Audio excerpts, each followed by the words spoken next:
The Atlantic in 1939 was a world of shifting mists and endless horizons, where steel and salt conspired to test the will of nations. Merchant convoys crawled across the grey expanse, their decks creaking under the weight of cargo destined for Britain's survival. Beneath the waves, another world waited, silent, patient and watchful, where German submarines lurked like wolves in tall grass. Each ship carried not just supplies but hope, the invisible thread between island and empire. On stormy nights the sea itself seemed to conspire, hiding the predators in its churning depths. The air reeked of oil, damp wool and tension that never lifted, even in calm weather. In the distance, the low hum of engines was both lifeline and invitation. Every sound carried danger, every mile demanded faith. For the men who sailed these waters, the line between courage and resignation blurred beneath each wave. The Atlantic was vast, but war made it suddenly intimate. In London, Winston Churchill leaned over maps marked with red ink, each dot another ship gone, another crew swallowed whole. He called it the nation's blackest peril, and in those early months the ocean seemed to prove him right. Lines of tonnage loss stretched across reports like open wounds. Each sunken freighter meant fewer munitions, fewer rations, fewer chances to endure. Britain's lifeline stretched thin across the Atlantic, its arteries exposed to every waiting torpedo.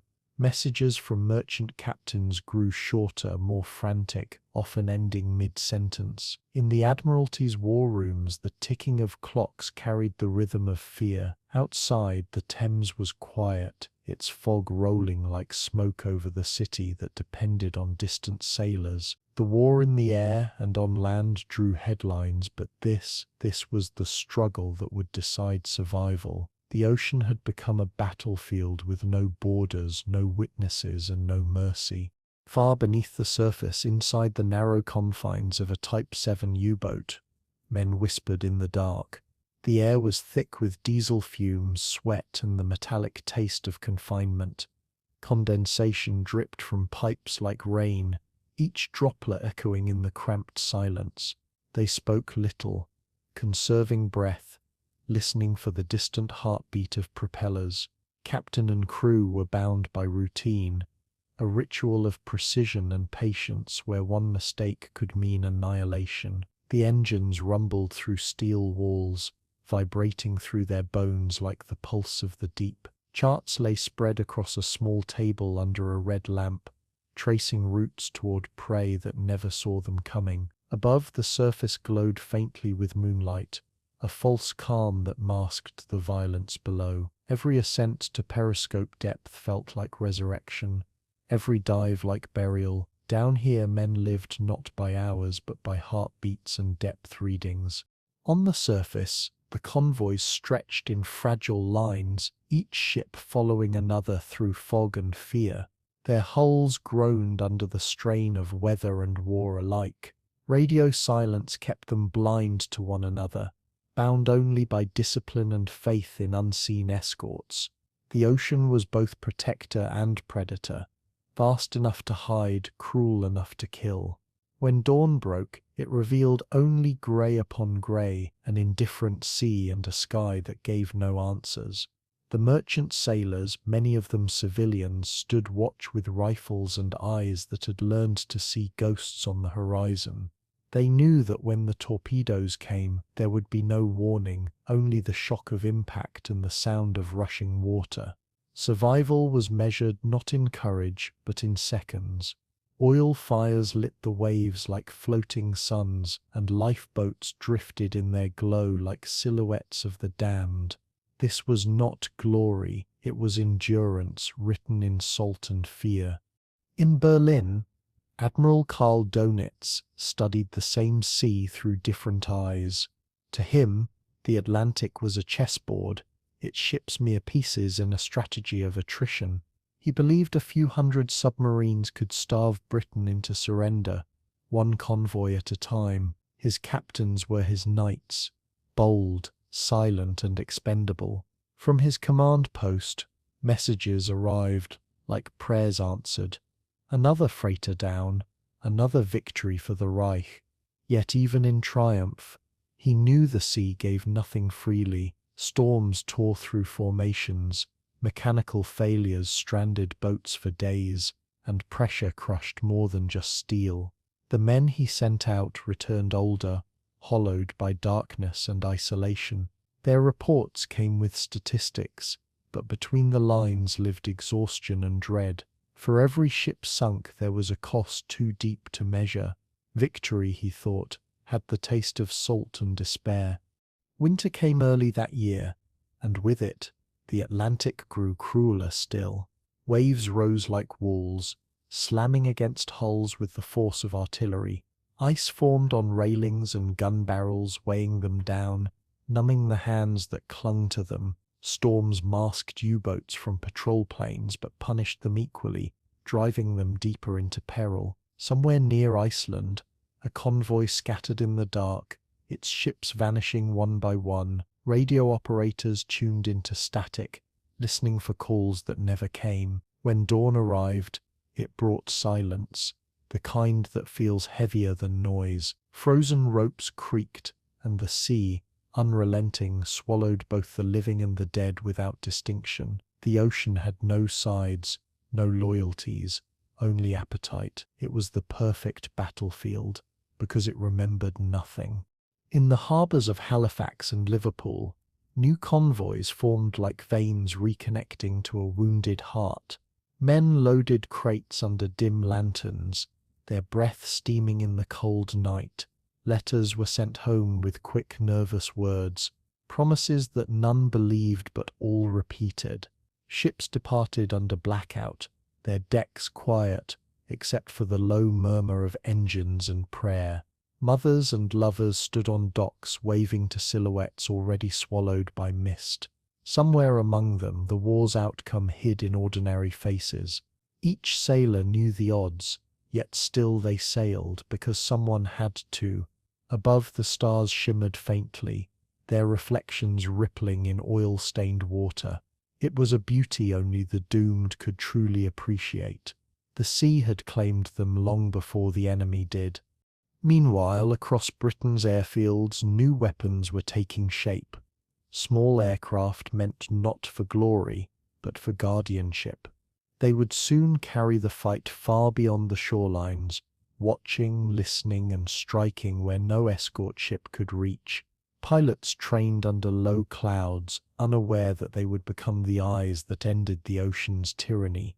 Mechanics worked through the night, tightening bolts with numb fingers as engines coughed to life in the rain.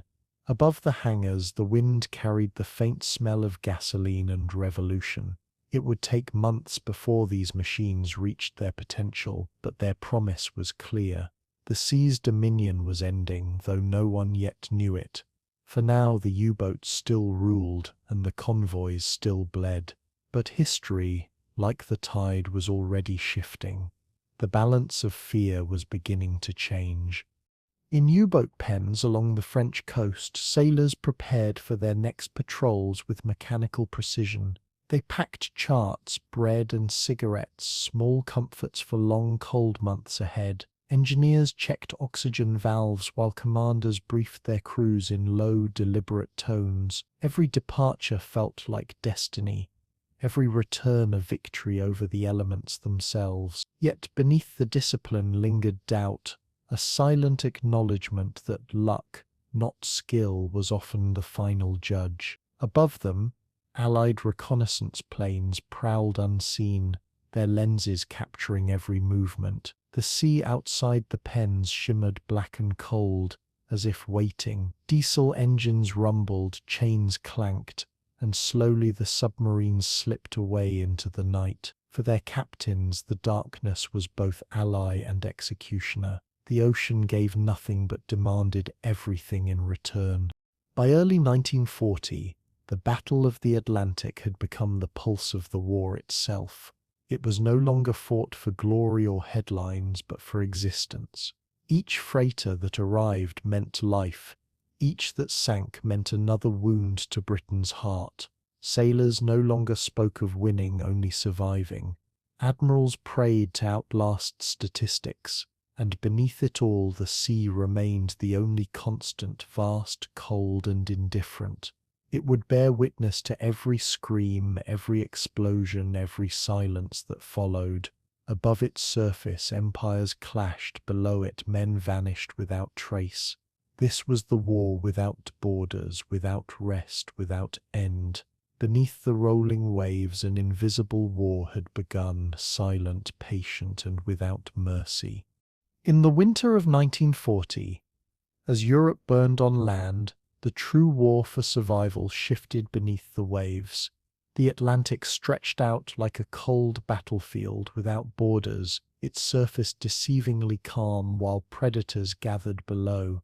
Along the French coast, in fortified pens carved from concrete and fear, the German U-boat fleet prepared for its next phase. Diesel fumes clung to the air, thick as smoke from 1,000 forges. Men in leather coats moved like shadows between hulls, their breath steaming in the chill. On the docks, sailors embraced their families one last time before vanishing into the deep. Beneath the red lights of command rooms, maps gleamed with inked lines, convoy routes, shipping lanes, and choke points traced like veins to a beating heart. The heart, Dönitz believed, was Britain herself. To stop it was to end the war. To starve an island was more efficient than invading it. Admiral Karl Dönitz was not a man of theatrics. He was a strategist born from silence, a veteran of the last war. He had spent years studying the mistakes of the Kaiser's navy and swore never to repeat them. Where others saw the sea as chaos, he saw a pattern, one that could be exploited with precision and patience. He called it Rudeltaktik, the wolf pack tactic. Small groups of U-boats would hunt in formation, coordinate through radio, and strike at night with the savagery of predators guided by instinct and discipline. In his bunker, under flickering lamps and the ticking of clocks, he orchestrated movements that stretched across oceans. His captains, young and eager, memorized his doctrine like scripture. They were bound to him by faith and fear alike. To Dönitz, the ocean was not vast, it was manageable, predictable, and deadly when mastered. And under his command, the Atlantic would soon bleed.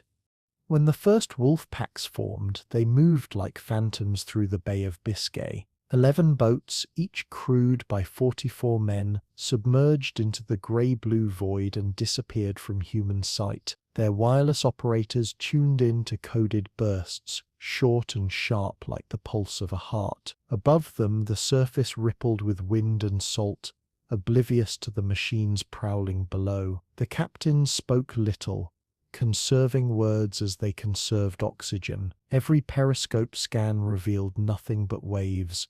Yet somewhere out there, a convoy waited. Slow, fat, and vital. The first contact came with a whisper over radio. Enemy sighted. It was enough. Like wolves scenting blood, the pack converged, silent at first, then striking with sudden fury. In less than an hour, 5 ships were burning, their cargo spilling across the darkened sea like veins opened by claws. For the U-boat men, it was a moment of dark triumph. Inside the steel hull, the crew erupted in brief cheers, a ritual of release after hours of disciplined quiet. Torpedo tubes emptied, and in the red glow of the control room, men reloaded with trembling hands, slick with oil and seawater. The sound of distant explosions rolled through the depths like thunder, muffled but unmistakable. Each detonation meant victory, another wound to the convoys, another message to Britain that nowhere was safe. Yet even in victory the tension never left the air.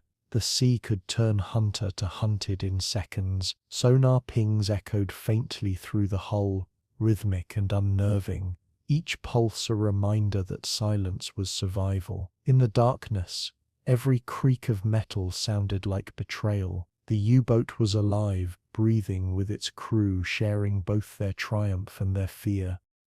Above, the Atlantic burned, Merchant ships sank stern first, their bows clawing at the air before disappearing beneath. Flames danced on oil-slicked water, reflecting off clouds like a false sunrise. Lifeboats capsized in the swells, men shouting names that vanished into the wind.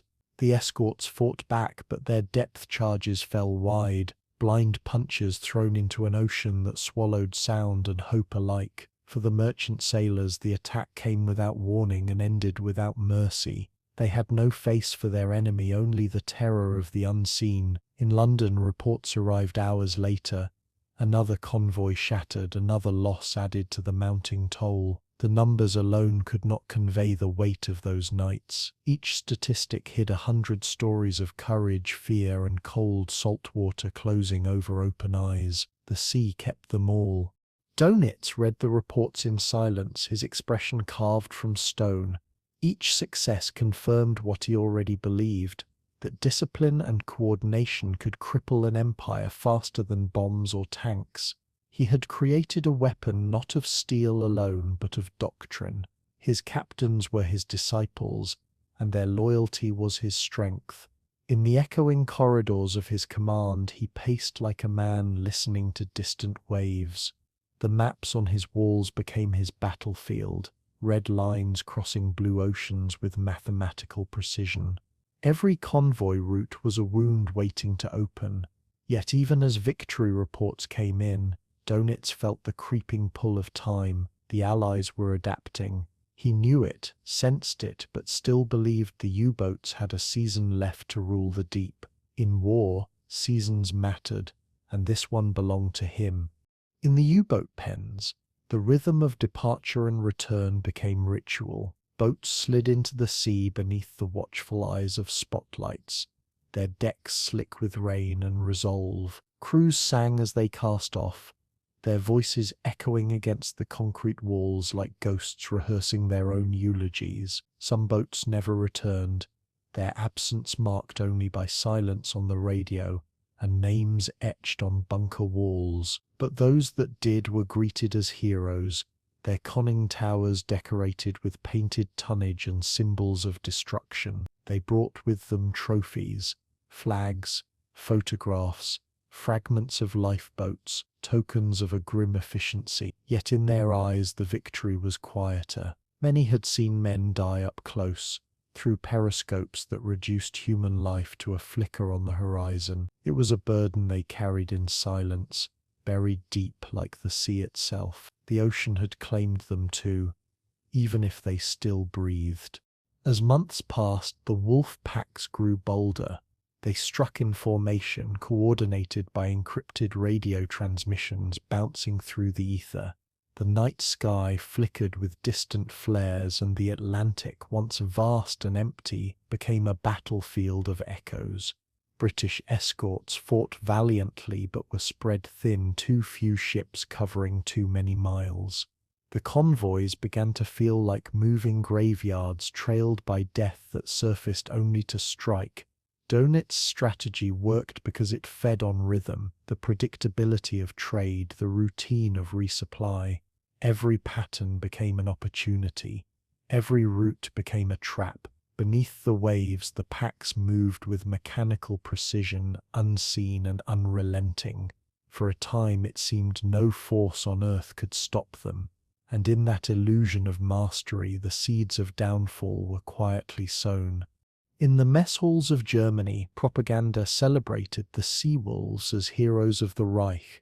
Posters showed sleek submarines gliding through deep blue waters, their commanders painted as knights of the modern age. Families wrote letters that would never reach the ocean's depths, speaking of pride, of destiny, of victory inevitable. Yet the truth was colder, and it smelled of diesel, rust, and fear. The men of the U-boats fought not for ideology but for each other, for survival in a world that had forgotten the meaning of rest. Each mission eroded something human, replaced by ritual and resignation. Dönitz's perfect machine was fueled not by oil but by the endurance of its crew. In their silence lay both strength and sorrow. The wolf packs hunted together, but every man in them was alone.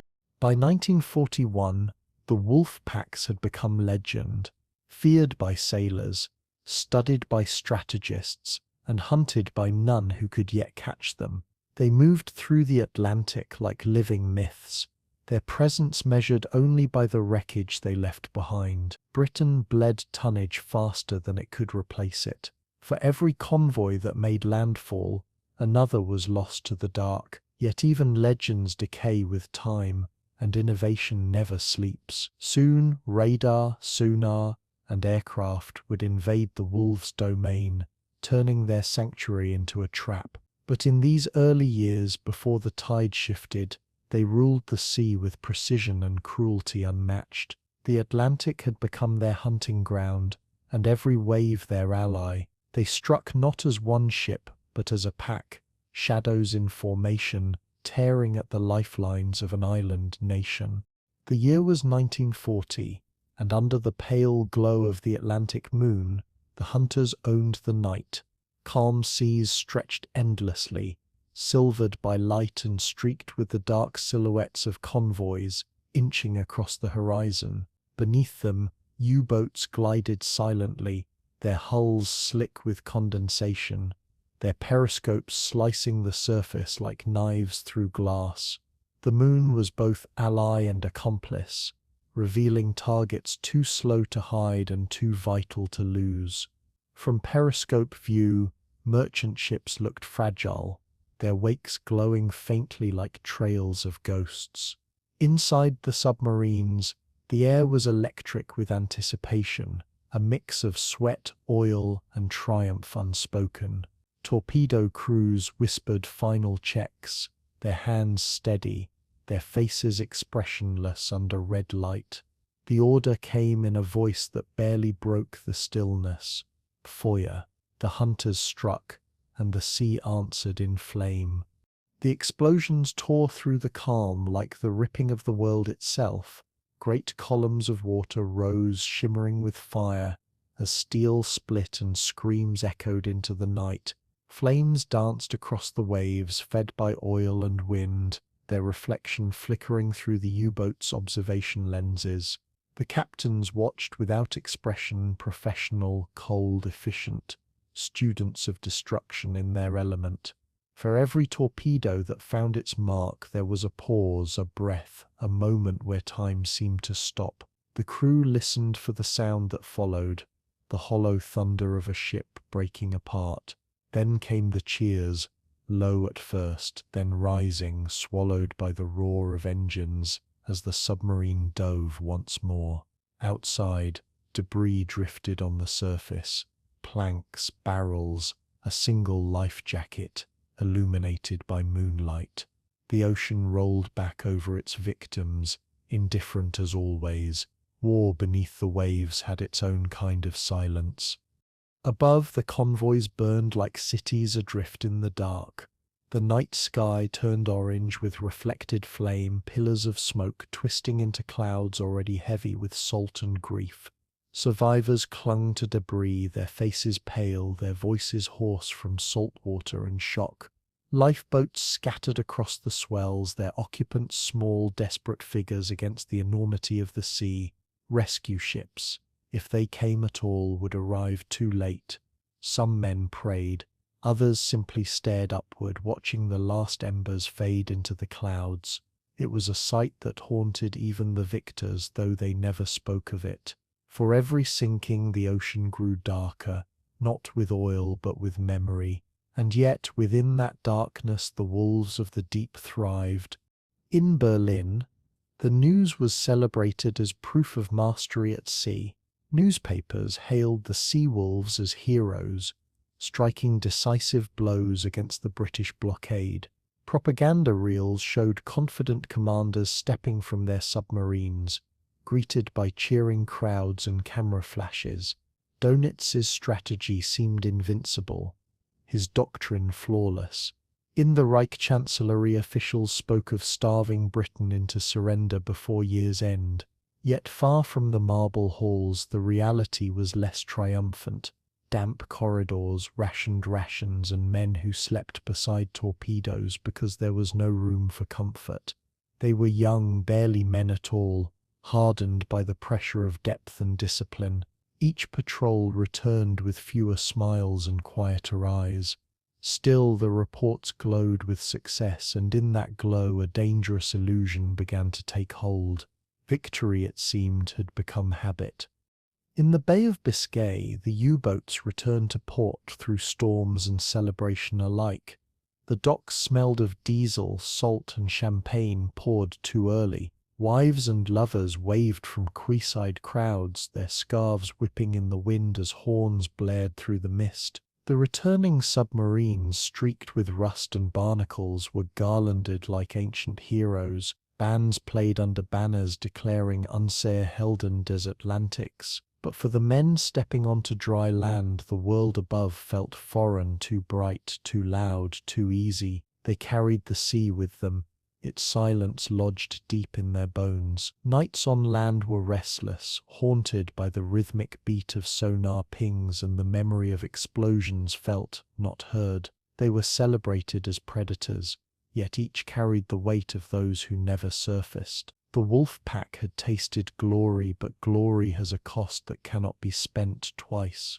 The Atlantic seemed endless, but Dönitz's calculations made it small. His wolf pack spread across routes from Halifax to Liverpool, each assigned a sector, each part of a pattern only he could see. Convoy after convoy vanished into statistics that read like victory hymns. Radio transmissions filled the ether, brief, coded triumphs that carried across thousands of miles. 5 ships sunk, position 54 north. Convoy destroyed, proceeding to refuel. In the concrete command rooms, officers marked each success with pins on a map, their hands steady, their pride unshaken. Yet with every message came risk, every signal, another chance for the enemy to listen. But overconfidence has its own gravity. Dönitz believed his wolves invincible, his ocean obedient, and under the moon's watchful eye, they still were, for now. Inside the submarines, the mood was both mechanical and euphoric. The men worked in near darkness, sweat dripping from their faces, the air thick with oil and human exhaustion. Between attacks, they smoked, laughed, and sang, fragments of folk songs echoing off steel walls. The cook ladled thin soup, while the first officer checked bearings, their routines unshaken by the chaos above. The captain, calm and detached, adjusted his cap as if conducting a symphony rather than orchestrating death. On some nights they surfaced to recharge batteries and breathe air untainted by machinery. They would stand on deck, staring at the moon and the rolling silver of the waves. It felt almost peaceful, almost holy, the kind of quiet that makes men believe they are untouchable. In those moments they did not think of the men dying above. They thought only of the hunt and of the next moon to rise. In Britain, the mood was grim. Reports from the Ministry of War Transport painted a picture of catastrophe. Hundreds of ships gone, millions of tons of cargo lost. Churchill, pacing beneath the dim lights of his map room, called it the only thing that ever really frightened me.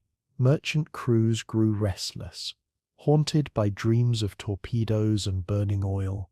Insurance rates climbed and dockside bars filled with the silence of men who had nothing left to say. Yet from that despair came innovation. New escort groups were forming, new detection devices being tested, and pilots were learning to hunt shadows on the sea. The British did not yet know how to stop the wolf packs, but they had begun to listen to the ocean differently. In the long nights of loss, resolve took root. It would take time to bloom, but history, like the tide, never stands still. By the second happy time, between 1940 and 1941, the Atlantic had become a graveyard paved with steel. The U-boats struck so frequently that their commanders called it the Golden Age. Each sunrise revealed new smoke on the horizon, new names for the memorial lists. To the Allies it felt like drowning in slow motion. To the Germans it felt like destiny fulfilled, but destiny is never so kind. Pride hardened into arrogance, and the belief in invincibility blinded even the most cautious. The moon that had guided them now betrayed them, its light reflected in the periscopes of the hunters themselves. Victory at sea is measured not in ships sunk, but in time bought, and time was quietly running out. For now, though, the sea was theirs, and they believed it always would be. In the stillness of the deep, far from the headlines and speeches, the ocean kept its own record. The wrecks lay cold and silent, each one a chapter in a story not yet finished. Fish drifted through open hatches, schools moving through cabins where men once slept and dreamed. The salt water erased names, but preserved the shape of war, the twisted steel, the ghostly outlines of loss.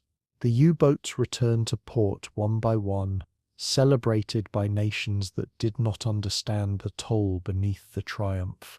The men drank to their survival, but in their eyes lived something darker, a knowledge that fortune has limits and the ocean no loyalties.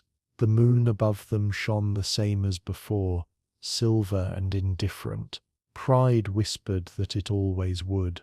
For a moment it seemed as if the Atlantic belonged to them, the sea itself bowing to the hunters below.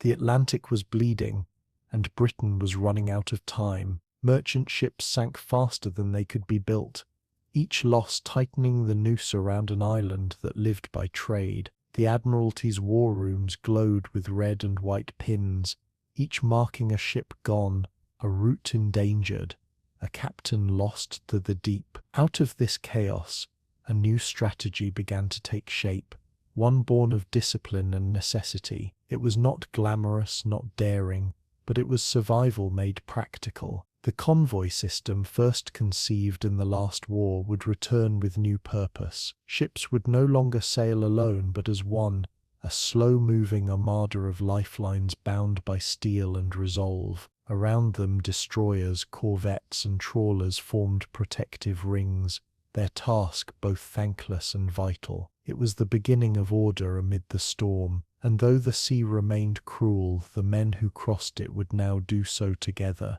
At dawn, the convoys assembled like pilgrimages of endurance. In harbours from Halifax to Liverpool, horns blared across the fog, summoning ships from every corner of empire and industry. Rusted tankers, freighters, and trawlers lined up under the direction of harbour pilots waving flags and shouting through megaphones. Their decks were stacked high with crates of ammunition, grain, and machinery, the veins through which Britain's war effort pulsed. From above, the formations looked fragile, like chess pieces arrayed on a board too vast to see its end. But within that fragile geometry lay strength, safety in numbers, unity against isolation. The crews, weary and superstitious, painted their ships' hulls black and silent, hoping invisibility might offer protection. Naval escorts circled them like shepherds guarding a flock from unseen wolves. Engines rumbled,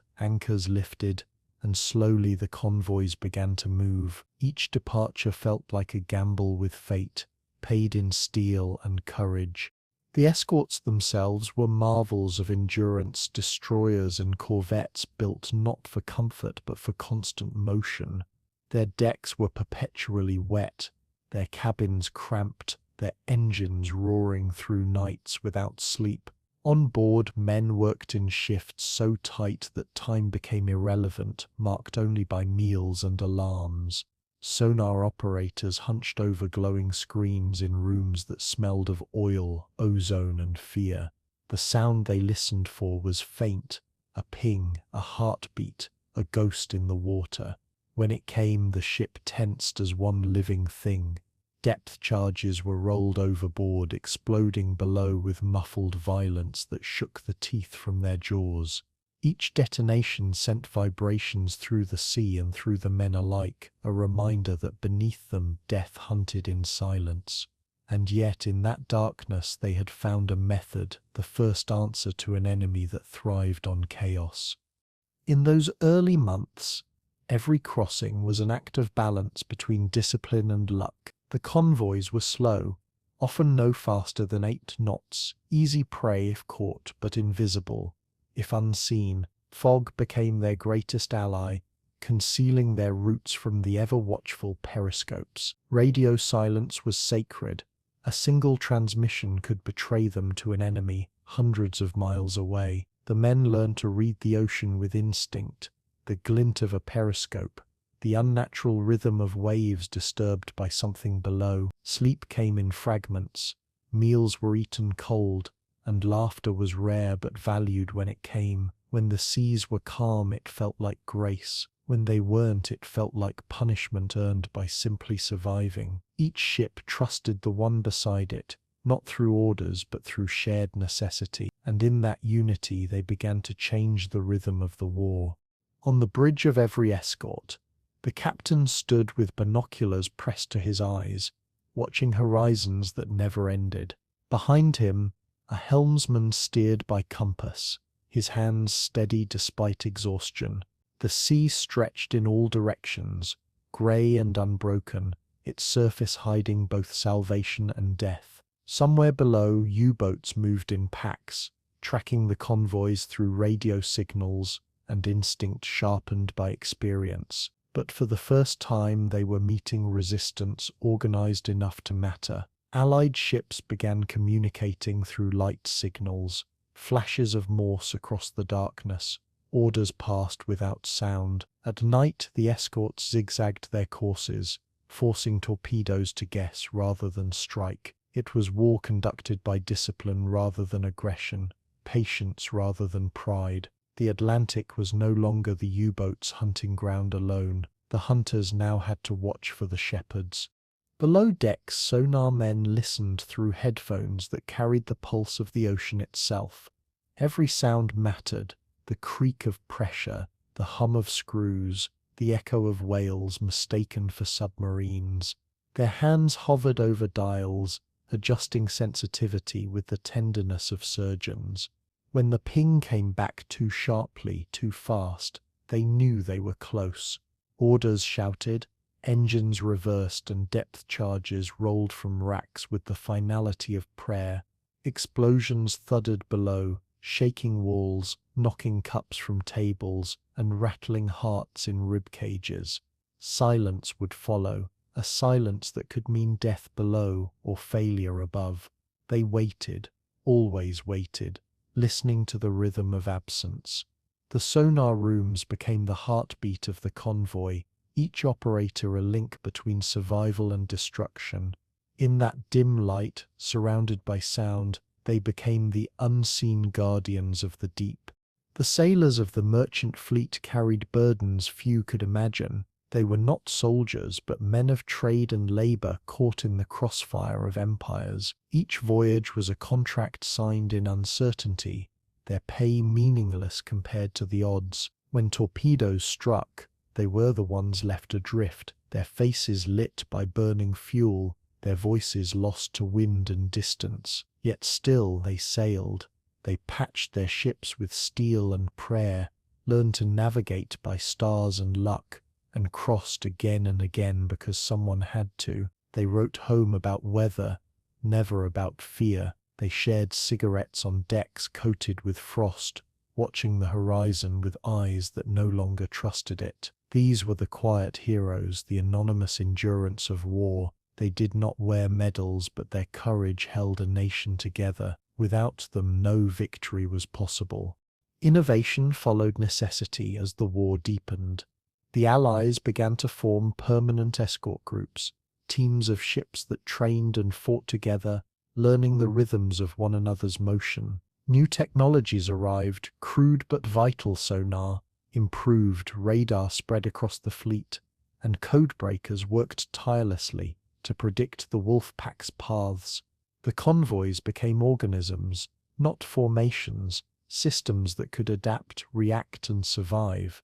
The North Atlantic air gap, once a graveyard, began to narrow as long-range aircraft extended the reach of protection. Scientists worked alongside sailors, turning data into defense, and defense into survival. It was a partnership born from desperation but refined by determination. The hunters no longer struck with impunity. The sea itself was beginning to turn against them, and with each voyage completed, the balance shifted ever so slightly toward hope. Even in victory, the sea demanded sacrifice. Storms tore apart formations, ice-coated decks, and men disappeared overboard without sound or ceremony. Escort captains buried their dead at sea, the brief service drowned by wind and engine hum. Yet morale grew in proportion to survival. The convoys were no longer drifting targets. They were moving fortresses, bound by purpose and belief in each other. The U-boats still struck, still killed, but their easy triumphs had ended. Now every attack invited retribution, every shadow met with searchlights and sonar. The ocean remained as vast as ever, but no longer infinite in its cruelty. Across every wave the faint hum of progress echoed, slow, steady, unstoppable. In that hum, the Allies found their rhythm, the rhythm of endurance, the rhythm of life. By 1941, the convoy system had matured into something greater than strategy. It had become survival made manifest. It was not fast, not glorious, and never safe, but it worked. Each ship that reached port was a victory measured not in numbers but in necessity. Britain endured, not through dominance, but through discipline.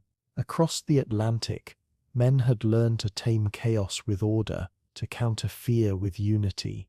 The wolves still prowled, but the shepherds had grown stronger, wiser, and less afraid. In the fog, the faint outlines of ships moved together, steady and silent, like constellations crossing a darkened sky.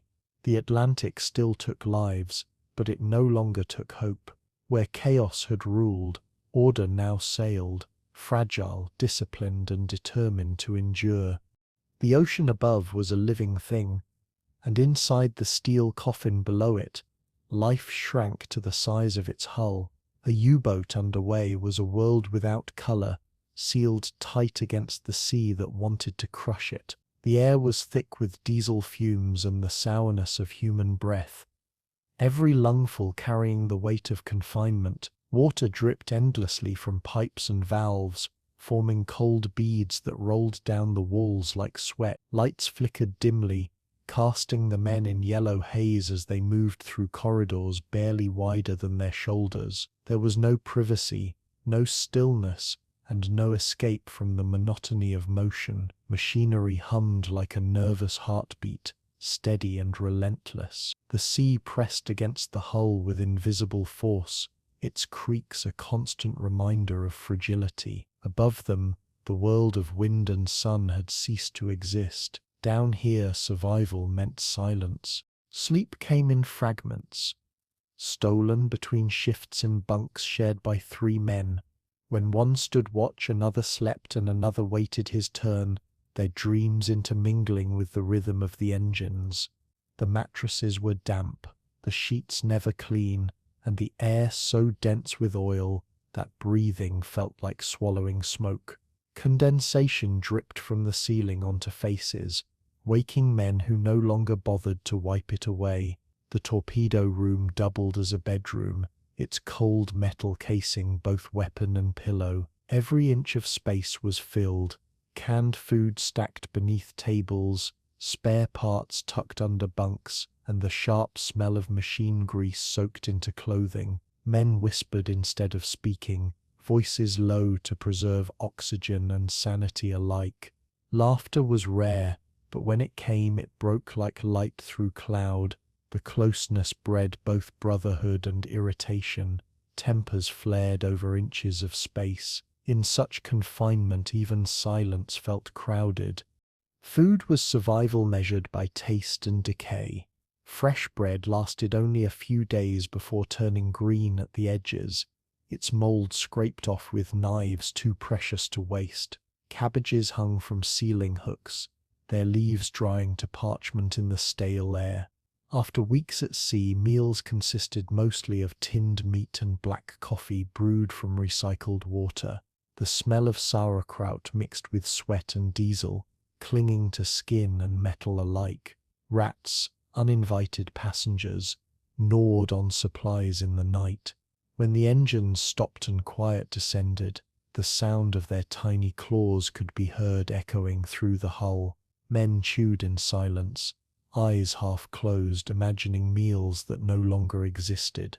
A good cook was worth more than gold. His skill kept morale afloat, even when rations dwindled. Hunger was never far, but it was discipline that kept despair away. Even in darkness, duty remained ritual. The officers' control room was the nerve center, a cathedral of dials, valves, and sweat-soaked tension.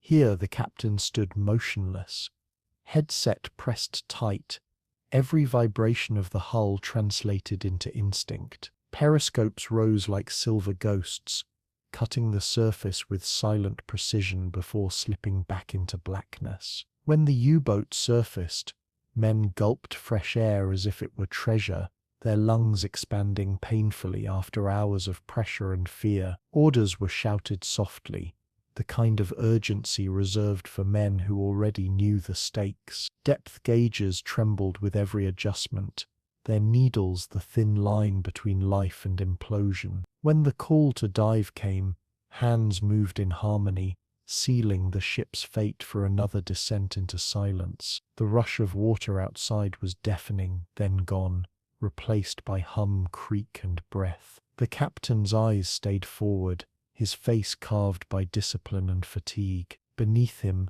the crew trusted him more than God. Time inside a U-boat did not move in hours.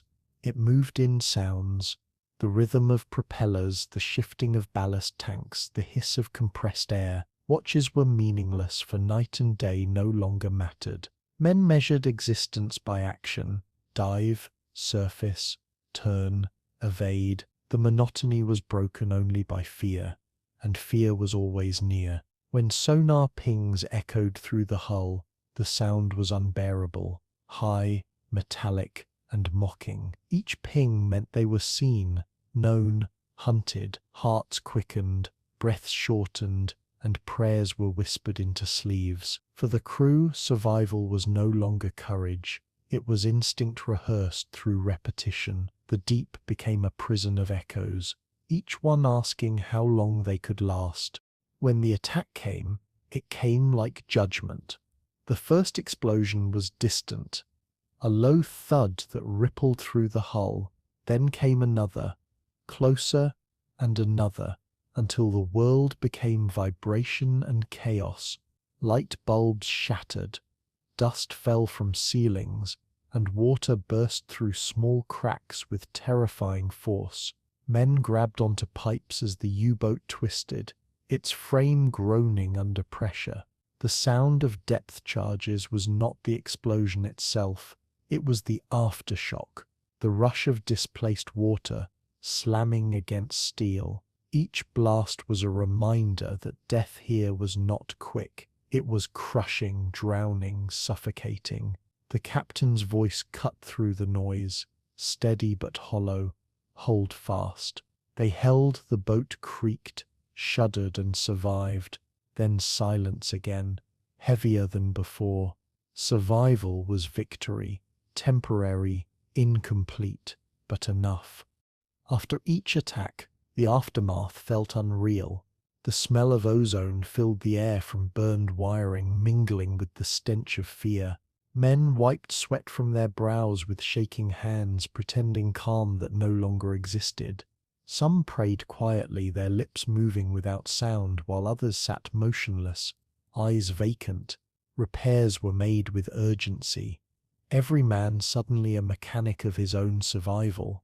Leaks were patched with rags, wires twisted with bare hands, and gauges recalibrated under trembling light.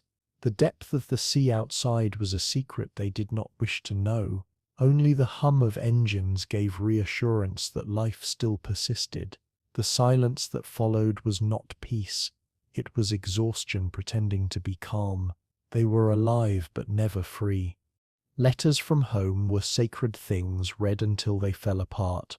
Crumpled pages carried the smell of land, ink faded from sweat and oil. Men memorized every word, reciting them silently when the lights dimmed. Photographs of wives, children, or sweethearts were tucked into pipes or taped above bunks, small portals to a world untouched by pressure or war. Some promised to return, though few believed it. Others said nothing at all, knowing words could not reach across the deep. When hope faltered, camaraderie filled its place, jokes whispered in the dark, a hand on a shoulder after near death. In that silence, friendship became a survival mechanism. The sea was vast, but inside the hull, they were bound closer than brothers. They did not fight for ideology or orders. They fought for one another. In the end, that was all they had. On rare days, they surfaced to recharge batteries beneath a grey sky. The men took turns on deck, gulping the cold wind, eyes blinking against the pale light. The sea stretched to infinity, indifferent and immense. Some smoked cigarettes, watching the smoke vanish instantly into mist. Others stood silently, hands resting on railings slick with salt, listening to the engine's low hum like a pulse returning to life. For a few moments they could imagine freedom, the illusion of space after weeks entombed in metal.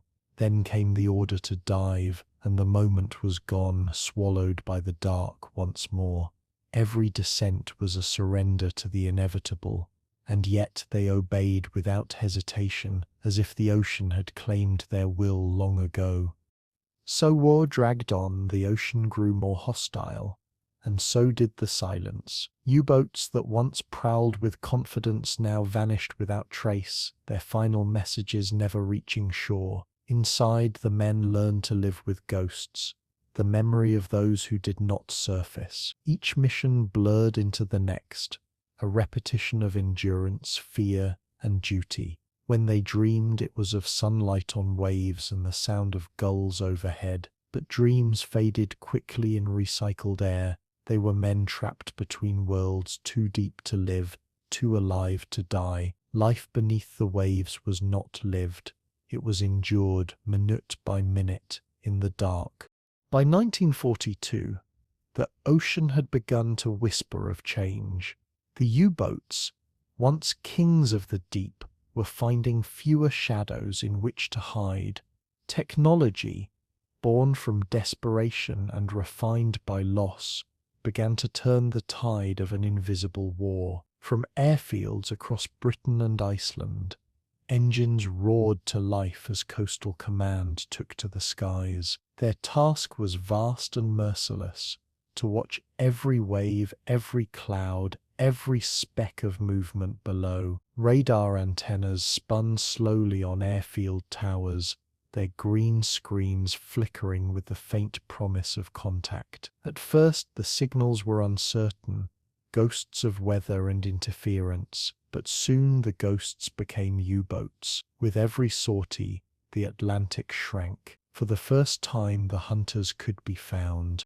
The glow of radar screens replaced the guesswork of chance. In darkened operations rooms, young technicians leaned over cathode tubes, tracing blips that pulsed like heartbeats on glass. Their hands moved with precision, marking bearings, calculating drift, relaying positions to waiting squadrons. The air smelled of ozone and sweat, the tension humming like static. Above, crews waited inside bombers, Wellingtons, Liberators, and Catalinas, listening for the code words that sent them into the hunt. Outside, the wind screamed across concrete runways, carrying the smell of oil and salt from distant seas. The sky was now a battlefield of instruments, not instincts. Radios crackled with coordinates, and the ocean's secrets began to erode under the watchful eyes of men and machines. The age of stealth was ending, replaced by the age of detection, and deep below the U-boat captains felt the net tightening. Far out in the mid-Atlantic, where no land had ever mattered, the first signs of the change arrived suddenly. A U-boat surfaced under grey skies to recharge its batteries, its conning tower slicing the calm like a blade. The crew climbed up, stretching limbs cramped by days beneath the surface. Cigarettes flared, laughter echoed, and for a brief moment it felt safe again. Then came the sound, a distant drone, faint but unmistakable. The captain raised binoculars and froze, his stomach hollowing as he spotted the speck on the horizon. It grew larger, wings outstretched like an omen. Alarms blared. The men scrambled below deck as engines roared, the submarine beginning its desperate dive, but radar had already found them. The sea was no longer vast enough to hide in. Anti-submarine warfare evolved faster than fear. New depth charges, dropped from aircraft and destroyers alike, exploded with greater precision, their shockwaves rolling through the deep like thunder. The Azad-Chatig sonar, crude but relentless, sent pings that bounced across the ocean floor and back again, mapping movement invisible to the eye. Operators adjusted knobs, listening to the echoes of war in pure sound, a metallic pulse, a haunting rhythm of pursuit. Each returning signal carried with it a story, a dive too late, a maneuver miscalculated, a position revealed. Above, aircraft circled patiently, the sea now their hunting ground. Flares illuminated the surface, revealing oil slicks, debris, and the faint shimmer of bubbles rising from below. Victory no longer depended on sight, it depended on science, and science was learning to see through darkness. For the men inside the U-boats, the change felt like betrayal by the sea itself. Once trusted to conceal them, the Atlantic now conspired to expose them. The old routes, once safe, became death corridors. They could no longer linger on the surface, no longer communicate freely, no longer breathe without fear. The captain's orders grew quieter, shorter, colder. Every transmission risked interception. Every mistake became final. The crew spoke less, their silence filled by the groaning of steel and the hiss of recycled air. Fear settled in their bones like the cold. The ocean that had once been their ally had turned its gaze upon them, and in that gaze there was no mercy. Meanwhile, in Britain's command centres, confidence replaced dread.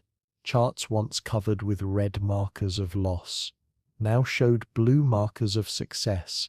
Merchant ships began reaching port more often, their cargoes stacked high with grain, oil, and weapons. Radio operators, once trained to report disasters, now relayed victories in clipped, efficient tones. Each saved convoy meant survival, not just for Britain but for the entire war effort. Admirals studied reports with quiet satisfaction, knowing the balance was shifting but unwilling to speak it aloud. The war at sea was not won, but it was no longer being lost. The numbers spoke louder than any speech. Fewer sinkings, more rescues, and always the hum of radar, relentless, impartial, victorious. Still, the battle was far from finished. The Atlantic was a living organism, adapting as fast as its predators. The U-boats learned to dive deeper, to travel longer, to fight smarter. New snorkels allowed them to breathe while submerged, and wolf packs still struck when luck favoured them. But the cost grew higher with each attack. The British escort carriers, newly introduced, extended air cover far beyond the reach of land-based patrols.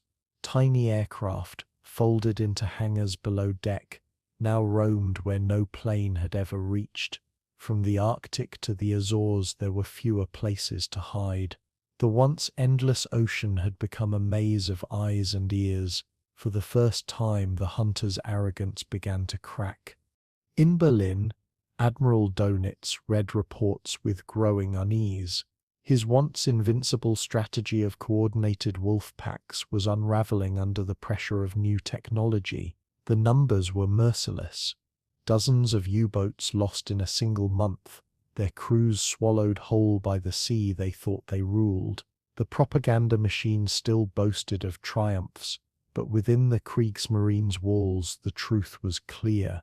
The tide was turning, and it was turning against them. Engineers raced to improve designs, to regain the advantage that was slipping away with each patrol, but innovation could not keep pace with defeat. For every new U-boat launched, 2 failed to return. The ocean had begun to take back what it had given. Out on the waves, the men who once feared nothing now prayed for night and fog.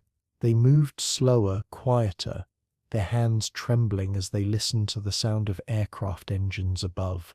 Sleep became impossible, hope an indulgence. Every shadow on the sonar, every vibration in the hull was a possible death sentence. When explosions came, they came without warning. Pressure crushing steel, lights dying in seconds, screams lost to water. Those who survived did not cheer. They simply waited for the next attack. The sea, once a silent partner, had turned predator. The deep no longer felt infinite. It felt close, suffocating, alive. The hunters had become the hunted. Where once U-boats prowled freely, now they crept in terror beneath the gaze of radar and the reach of aircraft. The Allied grip tightened, each patrol a strand in the growing web of control that spanned the Atlantic.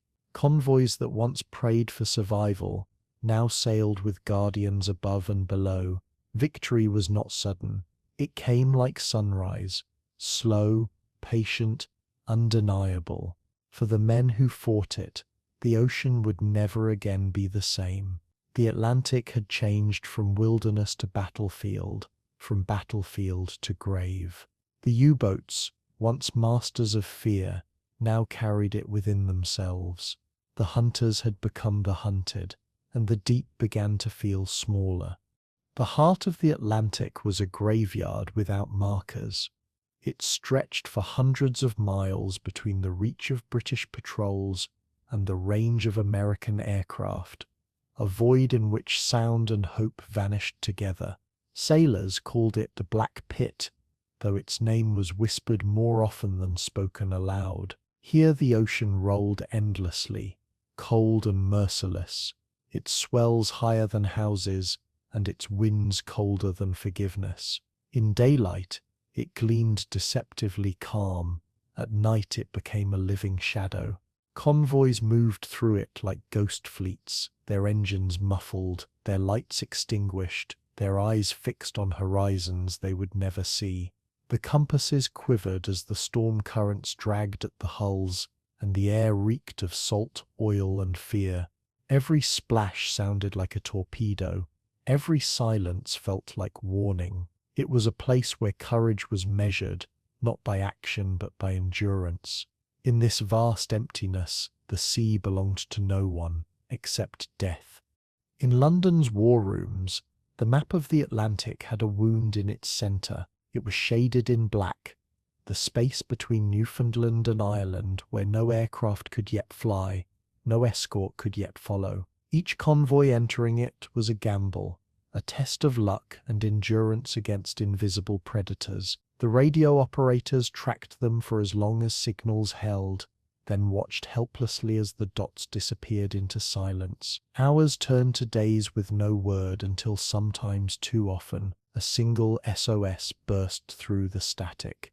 Brief, garbled and final, torpedoed, position unknown. The operators leaned closer, straining to catch coordinates that never came. Then the static swallowed the sound, leaving only the hum of loss. On the map another pin turned red, and somewhere far away men drowned unseen, their names known only to the sea. For the sailors who crossed it, the Black Pit was a passage through madness. The waves towered high enough to blot out the sky, then fell with the weight of a collapsing world. Storms came without warning, howling across the decks until speech itself became impossible. Salt froze on faces and railings. the air thick with spray that tasted of rust and exhaustion. The ships rolled violently, their decks slick with rain and oil, their cargo shifting with each crash of water. Men lashed themselves to posts just to stand, their hands blistered from ropes soaked in seawater. Sleep was a luxury, food a memory. When the engines faltered, silence became unbearable, the kind of silence that meant something was listening. Beneath them, U-boats prowled unseen, their periscopes breaking the surface like the eyes of ghosts. In this place, night was not the enemy. Hope was. The U-boat commanders called it paradise, though few smiled when they said it. For them, the Black Pit was the one region left where they ruled without challenge. No aircraft circled above, no escorts rushed to aid the hunted. It was a kingdom of isolation, where each attack was conducted with the precision of a ritual. Periscopes rose through the grey water, framing the outlines of helpless merchant ships against the sky. Orders were given in whispers. The torpedo doors opened with a hiss. The ocean went still before the strike. Then a flash beneath the surface, a dull boom, a roar of flame that tore through metal and men alike. The captains watched through their lenses, their faces impassive, their duty done. Some murmured apologies, others simply marked the position in their logs. The pit gave them power, and the power devoured them in return. When the torpedoes hit, the world above dissolved into chaos. The explosion ripped open steel like paper, hurling men and cargo into a wall of fire and foam. The air filled with smoke and screams, but within seconds wind and water drowned both.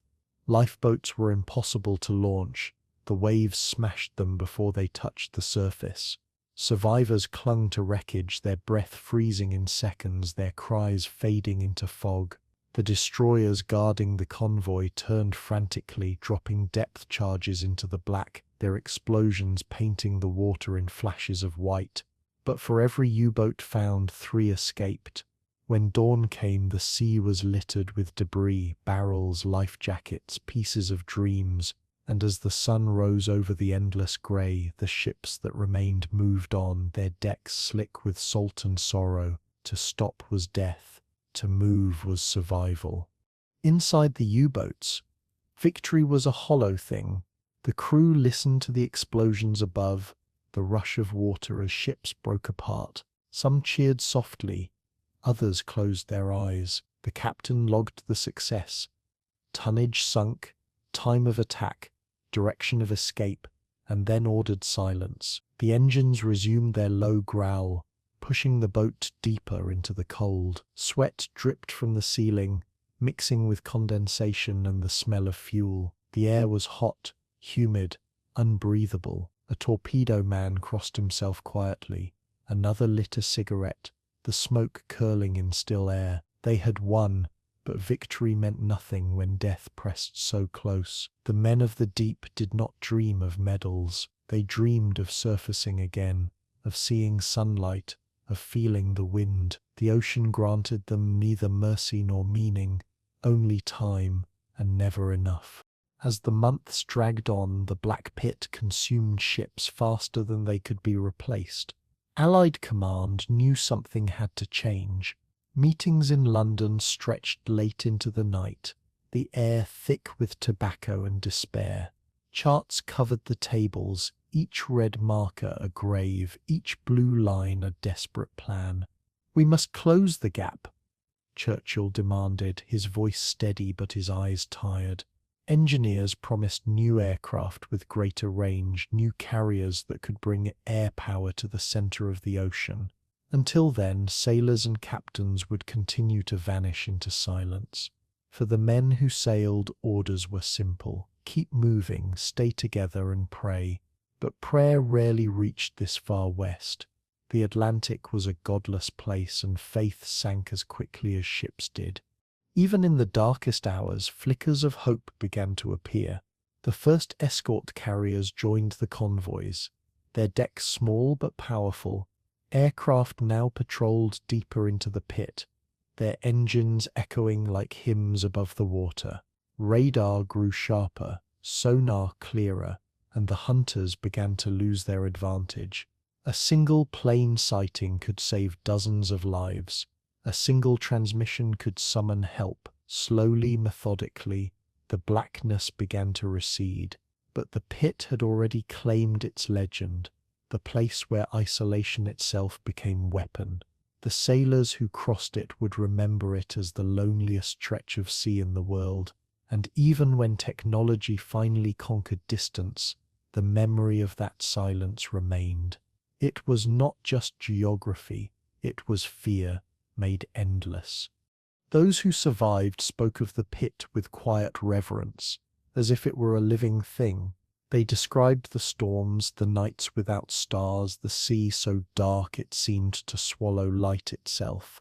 Some swore they could hear voices on the wind, the echoes of ships lost before them. The ocean kept its secrets, revealing only fragments of truth in debris washed ashore months later. Families received telegrams with words that said nothing and meant everything. Missing at sea, in port cities, widows gathered at harbours, staring toward the horizon that had taken everything. Yet even then, ships kept sailing because they had to. The pit demanded tribute and the world obliged. It was not courage that carried them forward, but necessity. Survival was never a choice.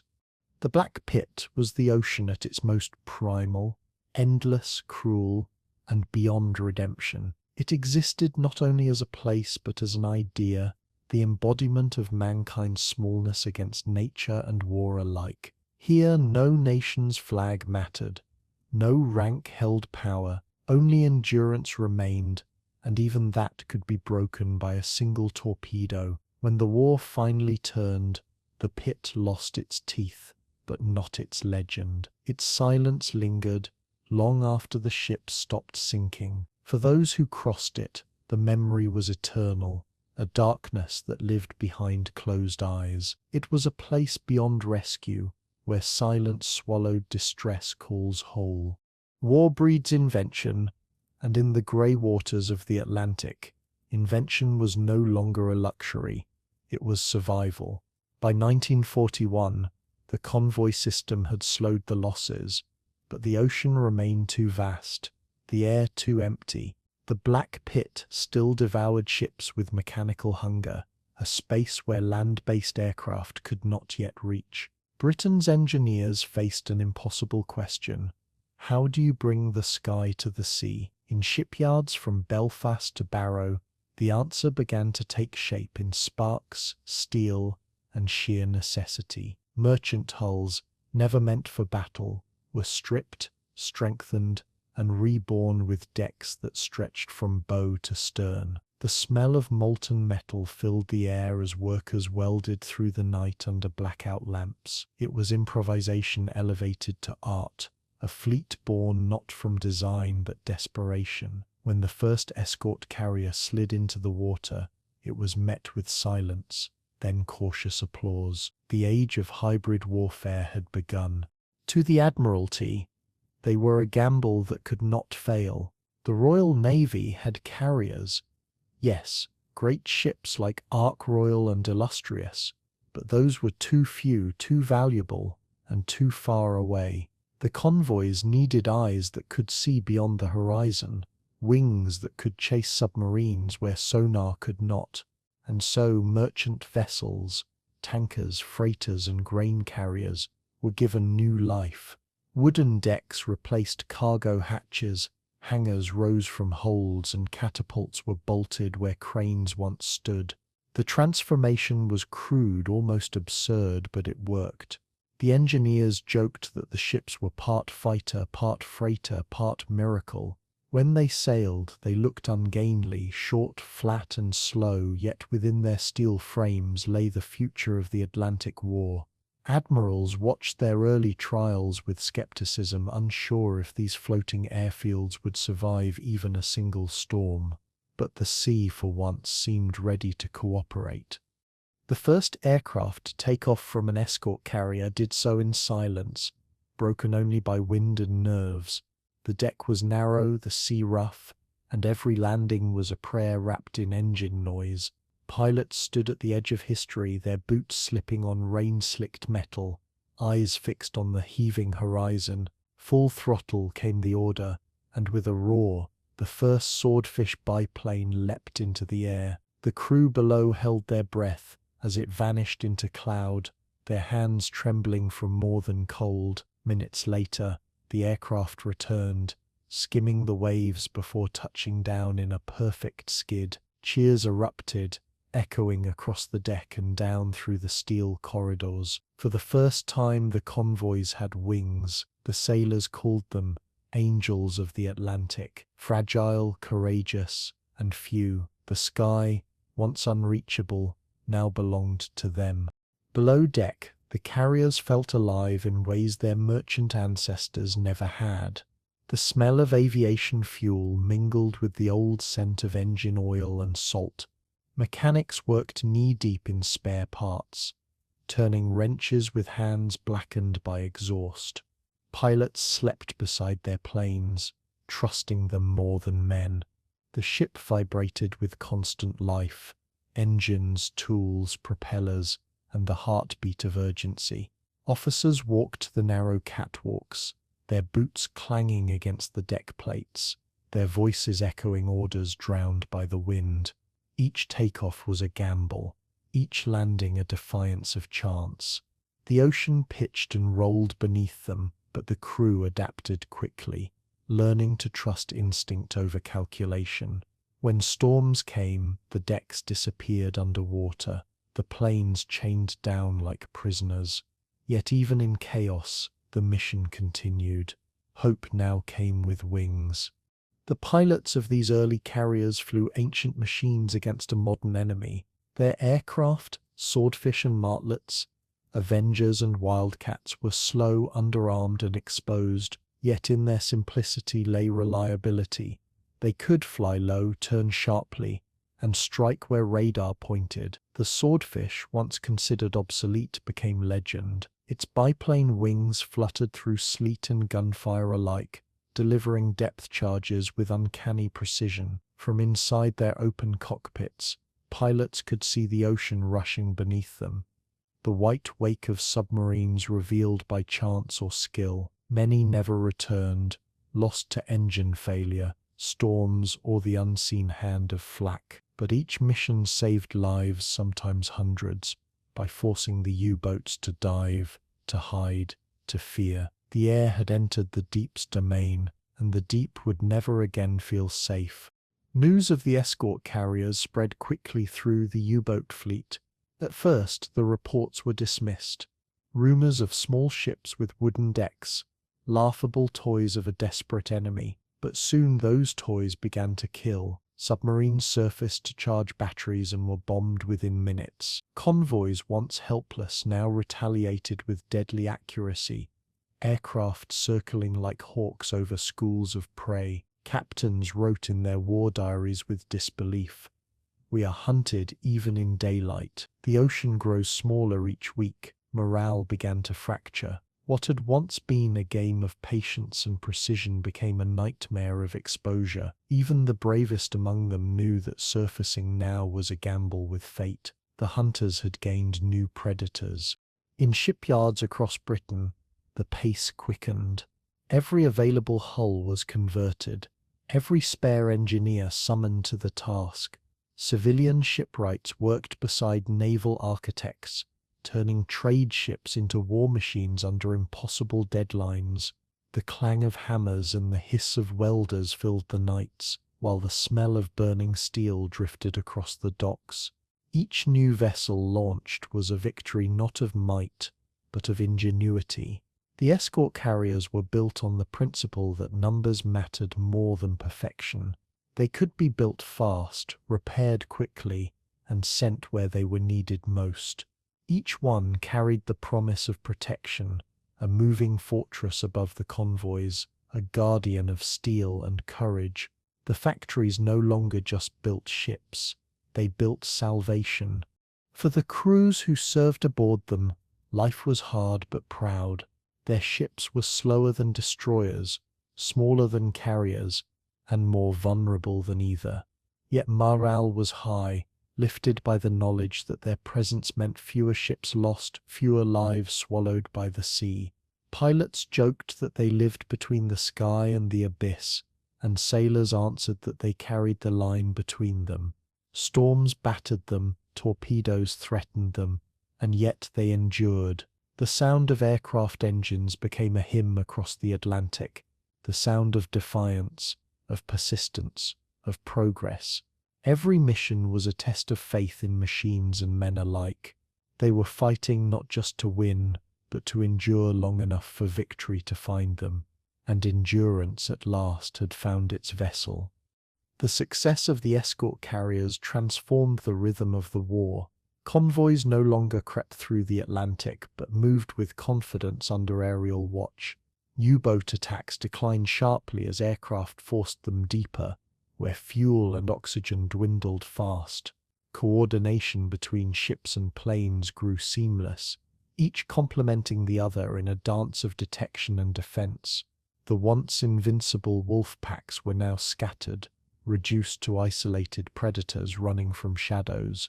Commanders who had once celebrated victories now spoke in whispers of survival. For the first time since the war began, the Allies controlled the tempo of the Atlantic. The hunters had been outflanked not by force, but by imagination. The ocean's silence was now broken by the hum of engines, steady and sure. They were small, improvised and unproven, yet they would change the very rhythm of the ocean war. From rusted hulls came hope. From desperation came innovation. The escort carriers bridged the last unguarded miles of the Atlantic, turning the black pit into a battleground the Allies could finally win. Their decks became altars of persistence, their crews the keepers of light in the longest night of the war. They were proof that ingenuity could triumph where power had failed, and as their aircraft flew low across the endless sea, every wave below seemed to rise in salute. The Atlantic, once ruled by shadows, now carried a new sound, the heartbeat of wings. The dawn broke grey and restless over the Atlantic, the clouds hanging low like curtains drawn over a secret. A cold wind whipped across the flight deck of HMS Audacity, Britain's first operational escort carrier, as the crew prepared their fragile aircraft for takeoff. Swordfish biplanes, relics of another era, stood lined in formation, their canvas wings glistening with mist and salt. Mechanics shouted above the engine roar, tightening bolts, checking cables, their hands trembling with cold and anticipation. The pilots climbed into open cockpits, leather gloves gripping throttles slick with condensation. Below deck, sailors gathered in silence, listening to the engines through the floor like distant thunder. The carrier rolled in heavy seas, its deck rising and falling like the breath of the ocean itself. "Godspeed," someone whispered, barely heard above the wind. Then came the signal, a flare of green light cutting through fog. The Swordfish launched into the storm, into history. The aircraft climbed slowly through sheets of rain, their engines straining, their wings flexing against the wind. From below they looked like paper birds defying gravity, fragile yet purposeful.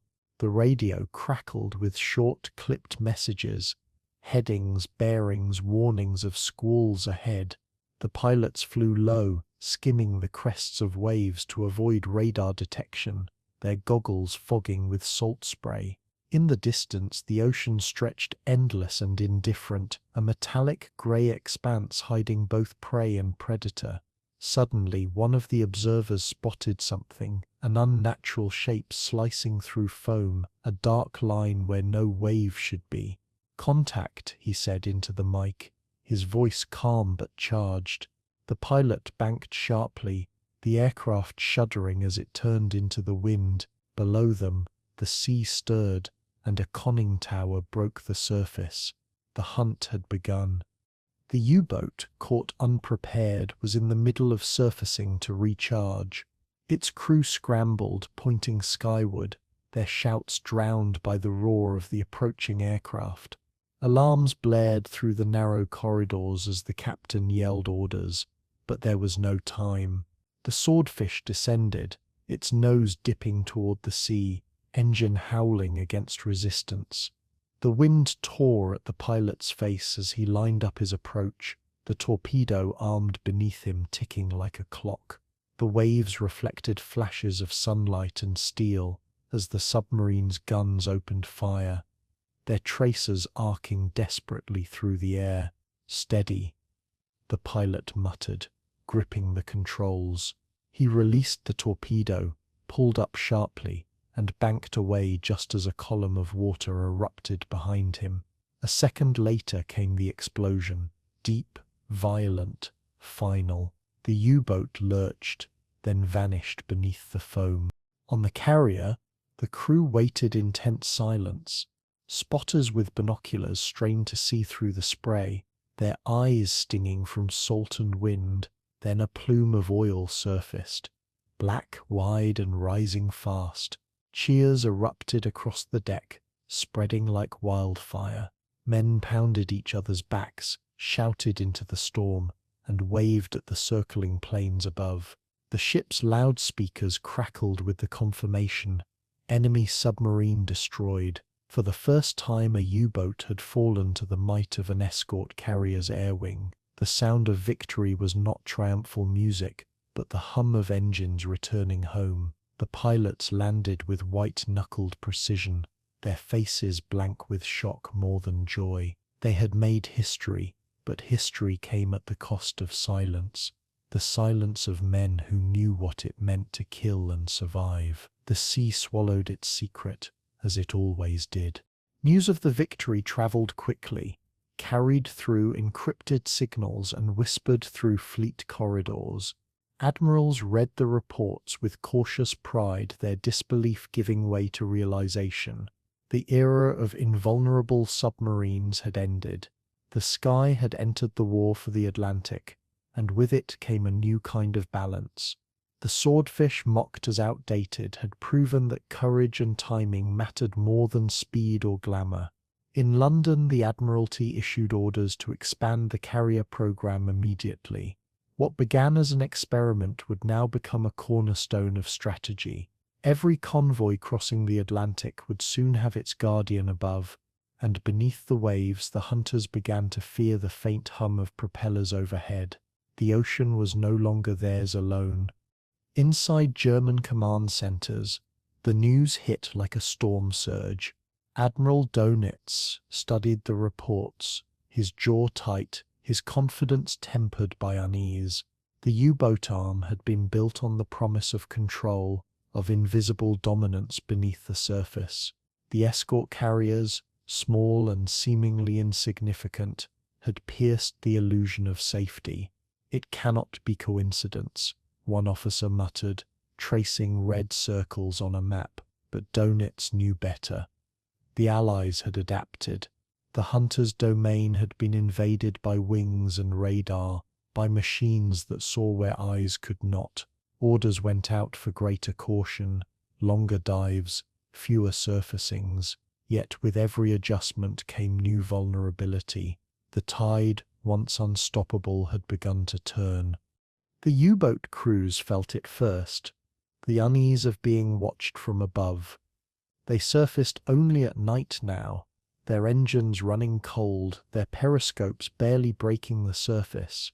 The sky, once indifferent, now felt alive with unseen eyes. Each new mission began with superstition, lucky coins, prayers whispered before diving, letters written and hidden away. The men spoke quietly of the planes that came from nowhere, striking without warning, vanishing before the echo of the blast faded. "They fall from the clouds," one survivor said later, "and death comes with them." The sea, once their home, had turned against them. Even the waves seemed to whisper of danger. Beneath the calm grey surface, the hunters were beginning to understand what it meant to be prey. On the Allied carriers, success brought confidence, but also loss. Not every mission ended in triumph. Some planes failed to return, swallowed by storms or by the very ocean they fought to defend. Pilots were celebrated one day and mourned the next, their bunks left untouched, their names etched quietly into ship logs. Yet morale grew with each victory, each convoy that reached port intact. The Swordfish crews became legends among sailors, their courage transforming doubt into belief. The carriers themselves, once seen as improvisations, became symbols of hope. Every launch, every flight, every return was a small act of defiance against the sea's dominion. The balance of power had shifted, subtly, steadily, and irrevocably. The ocean's silence was no longer absolute. In the cold depths where the wrecks settled, the truth was already written. The U-boats, built to terrorize, now faced the terror they once delivered. Oil slicks and twisted steel became the markers of change, the price of progress paid in shadows. Above, the convoys moved faster, safer, their decks now illuminated by cautious light. Each journey was still perilous, but no longer hopeless. The carriers patrolled like angels, small, imperfect, relentless. For every submarine that dove, another plane rose. For every silence below, there was sound above. The Atlantic War had entered its next phase, one fought as much by invention as by endurance. The hunters, once fearless, now carried doubt as deep as the sea itself. In that moment, on that vast and merciless ocean, something fundamental had shifted. The war that had begun in darkness now flickered with light from above, light carried on wings of canvas and courage. The ocean, once the U-boat's kingdom, now shared its crown with the sky. For the sailors below and the pilots above, it was not victory they felt, but vindication. They had adapted, survived, and found a way to strike back against the abyss. The first blood from the sky had been drawn, and it would not be the last. The hunters who had once ruled unseen now looked upward in fear. The balance of the Atlantic had changed forever. The sky had entered the war for the Atlantic, and beneath it, the hunters trembled. The ocean no longer offered sanctuary. Where once U-boats had surfaced with confidence, now every ripple on the horizon felt like a warning. The men who had ruled the deep began to glance upward more than outward, their eyes squinting against the pale northern light. The hum of engines overhead, faint, distant, and ghost-like, could freeze an entire crew into silence. Conversations stopped mid-sentence. Cigarettes were crushed out, and every order came in whispers. The sky, once indifferent, now felt hostile, alive with the promise of discovery. Even when no aircraft appeared, the men imagined them, black dots forming out of cloud, circling like patient birds of prey. Below deck, the tension was worse. The air was thick with diesel and sweat, the silence broken only by the rhythmic knock of machinery. The Atlantic, once their ally, had turned into a vast, echoing trap. When aircraft finally appeared, they came without warning, falling out of the clouds with terrifying precision. Lookouts shouted, hands pointing upward just as the commander screamed for an emergency dive. The klaxon blared, and the crew scrambled through the narrow passageways, slamming hatches shut behind them. Water rushed past the hull as the submarine plunged beneath the waves, chased by the mechanical scream of falling bombs. The first explosion came like the strike of a hammer. The lights flickered, then went dark. Men clung to railings, ears ringing, eyes wide with fear. Tools fell from hooks, pipes groaned under the pressure. "Hold her steady," someone shouted, but his voice trembled. The captain stared at the depth gauge, watching the needle tremble closer to red. Outside, the sea churned as if alive, shaken by the hunt above. The sound of propellers faded slowly, leaving only the heartbeat of the ship. Inside, the air was stale and hot, every breath heavy with carbon dioxide. The men sat in silence, their uniforms soaked with sweat, their faces pale in the emergency lights. Somewhere, water dripped rhythmically from a pipe, echoing through the confined space like a clock counting down to doom. One man whispered a prayer under his breath. Another tightened his grip on a wrench, as though strength alone could hold the hull together. Depth charges rolled again above, their metallic rumble growing louder, closer. The captain gave no orders. There were none left to give. Every man knew the same truth. Survival now depended on luck. Then came another explosion, sharper, closer, shaking dust from the ceiling and rattling bolts loose. One of the men began to laugh quietly, the sound raw and broken. The laughter stopped as suddenly as it began. For the pilots, it was a different kind of silence, cold, focused, and absolute, flying low over grey water. They searched for shadows that didn't belong, for thin trails of oil or the flash of a periscope. Each sighting was a race against time, each attack a test of nerve. The Swordfish crews moved with precision, their voices calm even as they faced anti-aircraft fire from below. They knew their advantage was fleeting. A single cloud, a shift of wind could erase it in seconds. Still, they pressed on, dropping flares to illuminate the target, signaling destroyers for the kill.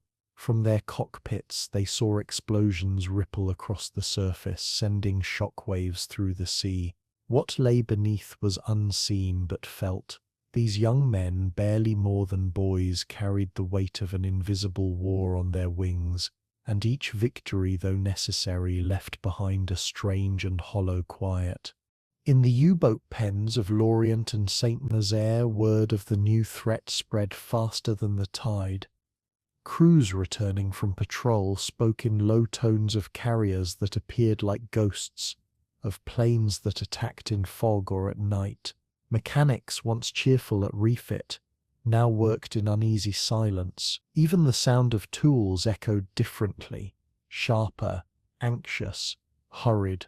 The new recruits arriving from training schools saw the fear in the veterans' eyes, though no one would admit it aloud. Admiral Dönitz ordered new tactics: surface only at night, stay submerged longer, minimize radio transmissions. But he knew the truth as his men did. The sky was winning. Every innovation was met with another. Every adaptation countered before it could take effect. The war beneath the waves had become a war against inevitability, and inevitability was undefeated. Life aboard a U-boat had always been perilous, but now it was psychological warfare. Sleep came in fragments, dreams haunted by the thrum of engines overhead. The men grew gaunt, their nerves raw, their tempers short. The smallest sound, a dropped spoon, a creak in the hull, sent hearts racing. Food ran low, air ran thin, and discipline became the only thing keeping order alive. In the dim light, faces looked ghost-like, eyes sunken and hollow. There was no horizon here, no day or night, only endless waiting. Even laughter, once a fragile refuge, disappeared. The ocean pressed down from all sides, a constant suffocating reminder of their fragility. They were trapped not by steel but by fear itself. Above the waves, the transformation of warfare continued. Escort carriers patrolled like shepherds, their aircraft circling with tireless precision. The convoys moved under their protection, a fleet within a fleet. Coordination between air and sea tightened until it seemed mechanical, a choreography of destruction. Radar operators called out bearings, pilots adjusted headings, depth charges followed seconds later. To the men above, it was efficiency. To the men below, it was terror given rhythm. Each encounter blurred into the next, each loss another mark on a chart. The Atlantic, once ruled by the hunter's instinct, now pulsed with the precision of organized pursuit. The balance had shifted, permanently, unmistakably and fatally for those below. For many U-boat crews, the sea became a coffin long before the end came. Depth after depth, dive after dive. The fear etched itself into their bones. Letters home grew shorter, less hopeful, written by candlelight between attacks. Some spoke of courage, others only exhaustion. The belief in invincibility, once unshakable, dissolved like smoke in the air. Commanders still gave orders, but their voices carried doubt. Each patrol was a gamble with diminishing odds. The sea that had once carried them to glory now seemed eager to claim them. The ocean was eternal, but the men were not. And deep down, they knew it.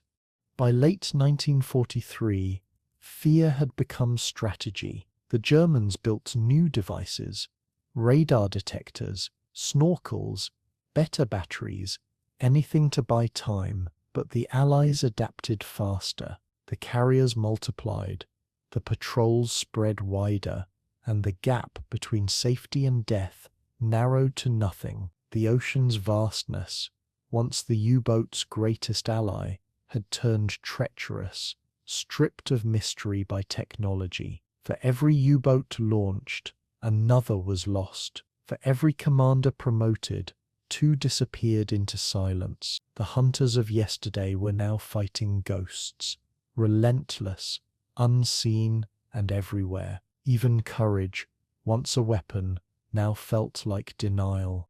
And so the great underwater empire began to fade. Not in fire, but in fear. The U-boats still sailed, but their missions were haunted by inevitability. Each voyage felt longer, each attack more desperate, each dive a little deeper into the unknown. Above, the sound of engines echoed through the clouds like an unending hymn of dominance. Below, men stared into darkness and listened for death they could not see. The fear was constant, the tension unbroken, the silence unbearable. What began as the pride of a nation had become a graveyard of steel and ghosts. Every shadow above could be death, every wave concealing the hum of unseen wings.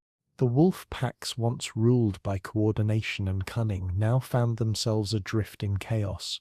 The Atlantic that had seemed infinite now bristled with unseen eyes. Aircraft circling, destroyers prowling, convoys bristling with guns. At night, when the U-boats once surfaced to feed their batteries, the horizon flickered with flares. Searchlights stabbed through mist, revealing periscopes and conning towers like ghosts caught in a spotlight. The once predictable silence of the ocean had turned treacherous, filled with the mechanical drone of patrol planes and the ping of sonar bouncing through the depths. Messages from Dönitz's command bunker came slower now, the coded bursts often never answered.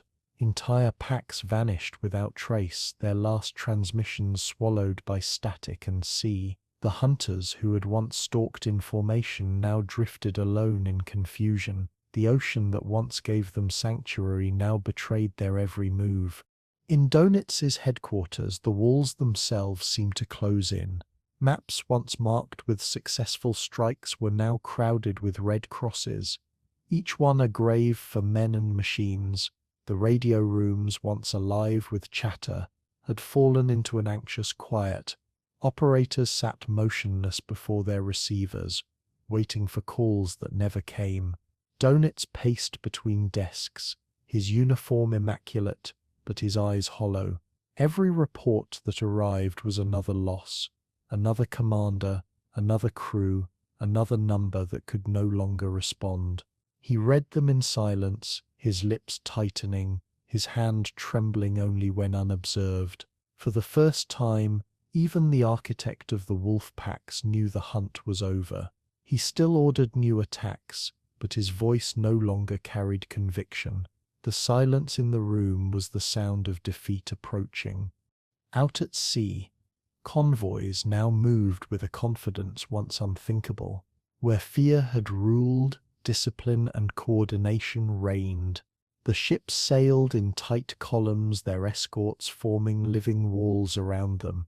Above, aircraft wove lazy circles, their shadows sliding across grey water like protective spirits. Communication between sea and sky was seamless, a new kind of warfare, one that left no gaps, no blind spots, no sanctuary. When a U-boat surfaced to strike, the response was instant.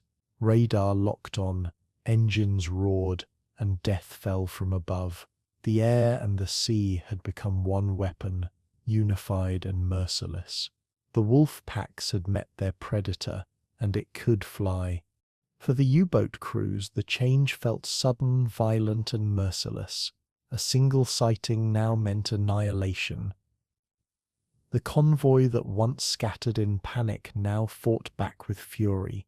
Shells rained down, planes screamed from the clouds, and destroyers lunged forward like predators sensing blood. Inside the submarines, chaos erupted.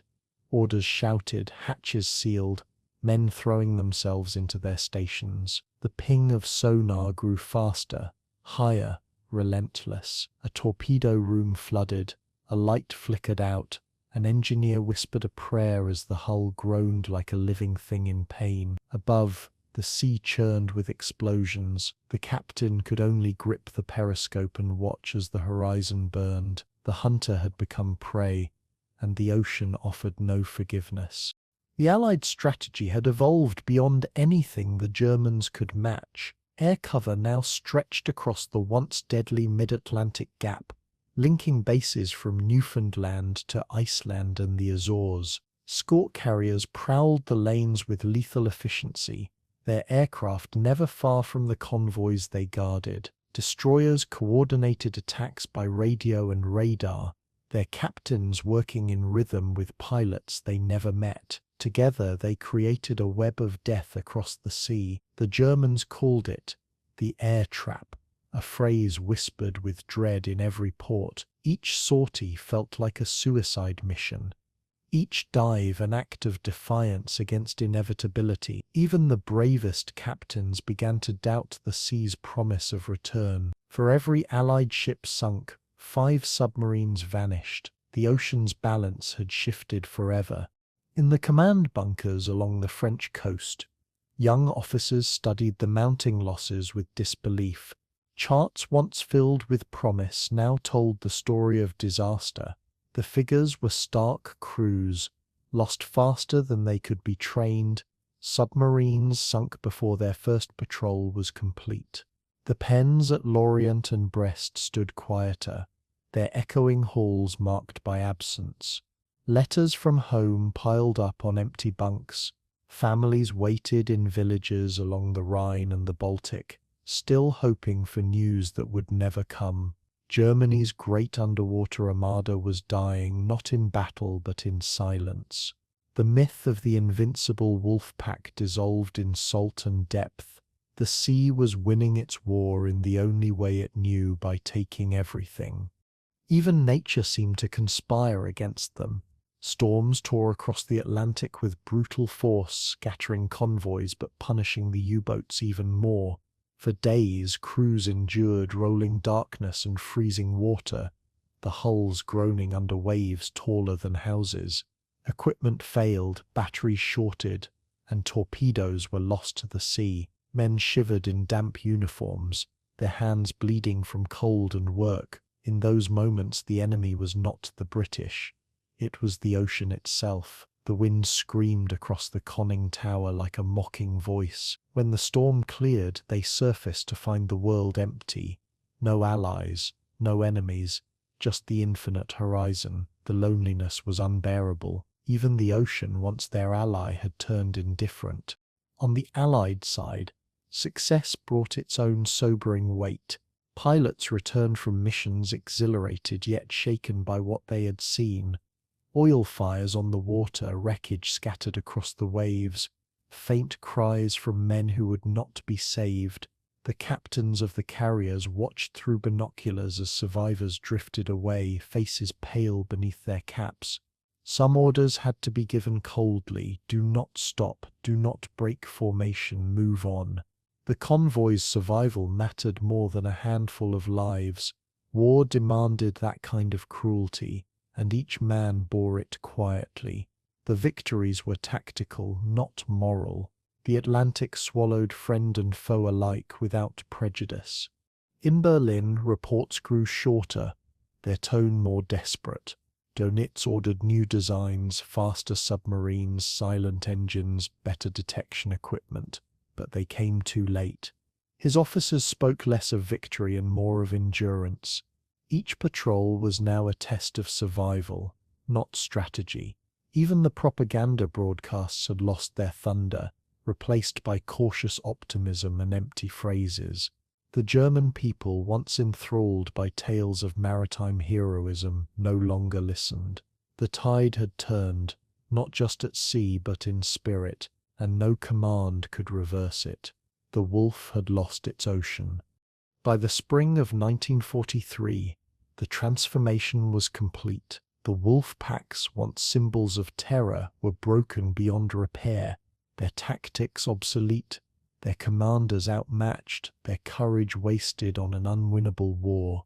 The Allies now controlled the Atlantic from sky to seabed, their convoys sailing with confidence across once deadly routes. What had begun as a struggle for control had ended as a lesson in evolution.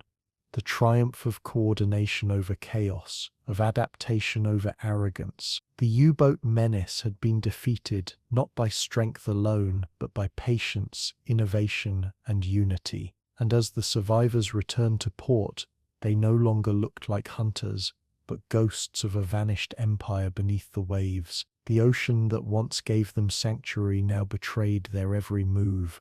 The morning was grey, the ocean steel cold and indifferent. As U-boat U-432 broke the surface to recharge its batteries, for hours the crew had been listening to the heartbeat of the deep. The dull thump of distant propellers, the rhythmic hum of their engines, until silence felt heavier than sound. Above them stretched an empty sky, or so they believed. The captain scanned the horizon through binoculars, eyes tired from days without sleep, searching for nothing in particular and praying to find the same. The wind was calm, the waves gentle, the air thick with salt and diesel. Then came the faint buzz, low, rising, and unmistakable. The sound seemed to come from nowhere, growing louder with each heartbeat. Men froze, their heads lifting in unison like hunted animals sensing movement in tall grass. Out of the mist, wings emerged, broad, black and swift. The sky had found them. The aircraft dived without hesitation, its engine screaming as it released a cascade of depth charges. The first explosion lifted the U-boat clear of the water, a monstrous sound that tore through metal and bone alike. Inside, the crew was thrown against bulkheads, their shouts drowned by the roar of ruptured air. The lights flickered, then went black. Steam hissed from broken pipes. Water rushed in through shattered seams. "Close the valves," someone screamed, though his voice was already lost to the chaos. The captain clung to the periscope, his face streaked with blood and oil, staring into a sea now boiling with fury. Above, the plane circled back, its wings banking gracefully, indifferent to the destruction below. For the first time, the predator had felt what it was to be prey. The ocean, once vast and safe, had turned into a killing ground. Elsewhere, the same story repeated in chilling symmetry. U-753 surfaced in rough seas, unaware that a carrier group was closing in from beyond the horizon. HMS Biter had launched its Swordfish patrol hours earlier, and the pilots had been searching for a shadow in the waves. The radar operator on the carrier's deck caught the faintest blip, motionless at first, then moving against the wind. "Contact," he said quietly, and the order was given without ceremony. Within minutes, the old biplanes rose from the deck, wings heavy with torpedoes and depth charges. Below, the submarine's lookout spotted them too late, white wakes approaching, the sun glinting off the torpedo fins. "Dive! Dive!" came the shout, but the sea would not save them this time. The charges fell, the water erupted, and the Atlantic swallowed another machine whole. In the U-boats, despair turned inward. Captains once celebrated for their cunning, now stared at sonar readings they no longer trusted. The enemy's reach seemed infinite. No strategy could escape its grasp. Men whispered of death from the sky, as though it were a curse, faceless, inescapable, divine. Even the ocean floor felt unsafe, every echo and vibration twisting nerves into panic. Crews had stopped singing their victory songs. Now silence was the only comfort left. When a depth charge rolled overhead, they simply waited, gripping the steel that would soon betray them. Every mission felt like the last, and most were. Each destroyed U-boat left behind not just wreckage, but a fragment of memory. Logs recovered from survivors spoke of fear so pervasive, it became routine, of men dreaming of sunlight and fresh air. The diaries told of voices that grew quieter, of hands that trembled before each dive, of captains who no longer looked their men in the eyes. These were not the wolves of propaganda. They were weary sailors, swallowed by the war they once believed they controlled. Their courage had not failed. Their world had simply changed faster than they could adapt. History would remember them as villains or heroes depending on the teller. The sea, as always, remembered them only as lost. By the end of 1943, the transformation was complete. The wolves had become ghosts, hunted to extinction by the very coordination they had once exploited. The Allied escort carriers had rewritten the nature of naval war, proving that technology and teamwork could defeat even the deadliest predator. What had begun as dominance ended in ruin. What had once inspired pride now whispered of futility. The Atlantic was quiet again, but its silence was not peace. It was the memory of violence spent. The sea had absorbed everything: steel, men, ambition, and fear. And in its depths the wrecks of 1,000 hunts lay side by side, dissolving into history. Steel burned, water boiled, and the deep took back its secrets without pity. Beneath the restless Atlantic, where sunlight dies before it can touch the sand, lie the bones of a vanished fleet. The U-boats that once prowled the surface now rest motionless, their steel hulls half buried in silt and shadow. Around them the sea moves in eternal rhythm. Slow, deliberate, indifferent. Coral creeps across rusted rivets. Anemones bloom from shattered hatches, and fish drift through open torpedo tubes. Every movement is soundless, every color muted to blue and gray. These were machines once alive with vibration, with voices, with fear. Now they are tombs, sealed, sacred, forgotten. In the stillness, only the slow pulse of the current remains. The war above has long ended, but here it never quite left. The ocean remembers in silence what the world forgot in peace. Inside one of these wrecks, time has no meaning. Control panels are dusted with sediment. Valves are frozen mid-turn. Boots still rest by bunks that will never again feel the weight of sleep. A coffee mug lies on its side, unbroken, beside a rusted spoon. A locker door swings gently in the current, opening and closing as if whispering something long lost. There are no bones left, only impressions, helmets, belts, outlines of things once worn by men. The sea has taken everything it could carry, leaving behind only traces of intent. It is neither grave nor monument, but both. The silence inside a sunken U-boat is unlike any silence on Earth. It hums softly with the memory of pressure and prayer. In Berlin, mothers once waited for letters that never came. Each knock on a door carried both hope and terror. The telegrams arrived without ceremony. A name, a rank, a date, and a phrase repeated too often to hold meaning. Missing in action. For many, that phrase never changed, never resolved, never found closure. Their sons remained missing in the grey between record and remembrance. Some families lit candles each night for years, long after the war had ended. Others stopped speaking of it altogether, as if silence could undo the loss. The absence became a presence of its own, something that lived in the spaces between photographs and memories. The war ended in cities and on fields, but not in their homes. There the Atlantic still lingered, unseen but unforgotten.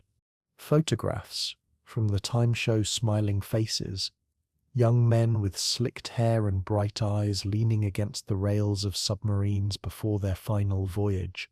They look confident, almost defiant, unaware of the fate waiting beneath the waves. In black and white they seem timeless, preserved in an innocence the sea would soon erase. Their laughter, their songs, their banter about home all ended somewhere between the surface and the dark. Historians count them in numbers, 30,000 dead, 70% of all who served. But statistics cannot carry the weight of those faces. Each belonged to a story left half told, a letter left unsent, a life reduced to coordinates on a map. They were not villains or heroes, merely men claimed by a war that reached too deep, and the sea keeps them all. Divers who visit the wrecks today describe a strange calm. The descent begins in light, but the deeper they go, the quieter the world becomes. The water grows colder, the sound of their breath louder, more intimate. Then the outline of the submarine appears, vast yet vulnerable, its bow tittle toward eternity. They hover before it in silence, knowing they are intruding upon something sacred. The silt swirls slowly around their lights, each particle a fragment of history unsettled. Some reach out to touch the hull, only to pull back, as though the metal itself still remembers the men within. Down here, time stands still, and even curiosity feels like sacrilege. The sea does not permit witnesses for long. Among the wrecks lie small relics of ordinary lives. A pocket watch stopped at the moment the sea burst in, a leather-bound Bible sealed tight by salt, a photograph of a girl, her face blurred by years and pressure, floating inside a broken frame. These fragments tell more than any record or report. They speak of the human cost buried beneath the technical achievements, the tactical victories, the maps and medals. Each object is a whisper, each piece a voice half swallowed by the deep. They are reminders that even in the machinery of war, humanity persists. The ocean, in its vastness, holds them with a tenderness it never showed in life. It buries what it kills and guards what it buries. Above the waves, the world moved on. New ships sailed, new wars began, and the Atlantic became once again a highway of commerce. Few remembered the hundreds of steel coffins lying below, stacked one upon another like a submerged graveyard. Only the fishermen who sometimes snagged twisted metal in their nets spoke of them, of sonar readings that showed strange shapes beneath. For historians they were numbers and coordinates, marked and catalogued, but for the ocean they were something else entirely, part of its body now, indistinguishable from rock and current. The dead no longer drifted. They rested, and the sea, unfeeling yet eternal, kept its promise of silence. In Germany's post-war years, the memory of the U-boat service carried both pride and shame. Veterans gathered in quiet rooms, raising glasses not to victory but to survival. They spoke softly of comrades lost, their voices heavy with things left unsaid. Monuments were built not to glorify but to remember. Small plaques along harbour walls, names etched into bronze, wreaths lowered into grey waters each spring. At those ceremonies the sea was always near, cold, indifferent, patient. Children stood beside aging sailors, staring at the horizon as if searching for ghosts, and in a way they were. The ocean's surface glimmered with sunlight, but beneath it lay the long shadow of what had been. Modern expeditions have mapped these wrecks in stunning clarity, revealing the details of their destruction. Hulls split cleanly in two, conning towers crushed by pressure, decks littered with debris. Yet even through the devastation, something profound endures, a dignity in ruin. These ships, once instruments of terror, now rest in peace deeper than forgiveness. The cameras linger on them, not as relics of war, but as monuments to human endurance and fragility. The silence that surrounds them is absolute, broken only by the pulse of unseen currents. For the living, they are history. For the sea, they are home. The difference is everything. And so, the Atlantic holds its dead. Thousands of sailors entombed beneath miles of water and time. The war they fought has faded into film reels and museum glass, but their story remains written in salt and silence. Every wreck is a chapter, every rivet a sentence in a story too vast for words. They rest where no sunlight can reach, their final duty fulfilled in stillness. Above, the waves continue to rise and fall, indifferent yet eternal. The convoys they hunted are gone, the carriers that killed them rusted away, but the sea remembers. Always. Their war ended not in surrender, but in silence, entombed where no sunlight ever reaches. The men of the escort fleets lived on the edge of the world where the sea met the grey sky, and the horizon offered neither promise nor end. Their ships rolled endlessly through the North Atlantic swells, metal groaning beneath boots slick with salt and frost. The air bit through layers of wool, numbing hands that had forgotten the feel of warmth. On deck the wind screamed like something alive, tearing words away before they could be heard. Below, the hum of engines filled every space, a heartbeat too constant to notice until it stopped. Sleep came in fragments measured in minutes between alarms. Meals were eaten cold, cigarettes burned faster in the wind, and still they watched the waves, always watching, always waiting, for danger in the dark or dawn that never seemed to come. The Atlantic was not merely a battlefield, it was an adversary of its own. Storms rose without warning, their black walls swallowing fleets whole. Waves climbed like cliffs, crashing over decks and dragging men toward the railings with terrifying force. Salt water poured into boots, freezing into ice by morning. Men worked through it, soaked and shivering, lashed to ropes to keep from being swept away. Every motion became mechanical, every task an act of survival. When lightning struck, it revealed faces lined with exhaustion, eyes hollow but focused. The sea roared, and they answered with silence. Courage was not loud here, it was endurance, lived hour by hour. Even the strongest grew weary, but none stopped. The storm always broke before they did. In the heart of the ships, the radar rooms glowed like distant galaxies. Screens pulsed in shades of green, the only light in a world without stars. Operators leaned close, their faces ghostly in reflection, tracing movements invisible to the naked eye. A single blip meant everything. Life or death, attack or calm. Their eyes ached, their backs stiff, their minds stretched thin by repetition. Coffee was brewed by the gallon, its bitterness a comfort more than a taste. The air was thick with the smell of oil, sweat, and static. Around them, the ship trembled with each turn of the propeller, a reminder of motion through hostile space. Outside, the sea pressed close, cold and patient. Inside, men fought fatigue with focus, their vigilance the only shield between convoy and grave. There were moments of peace, though brief and fragile. A kettle boiled in the galley, steam fogging the narrow room, as laughter echoed softly among tin cups.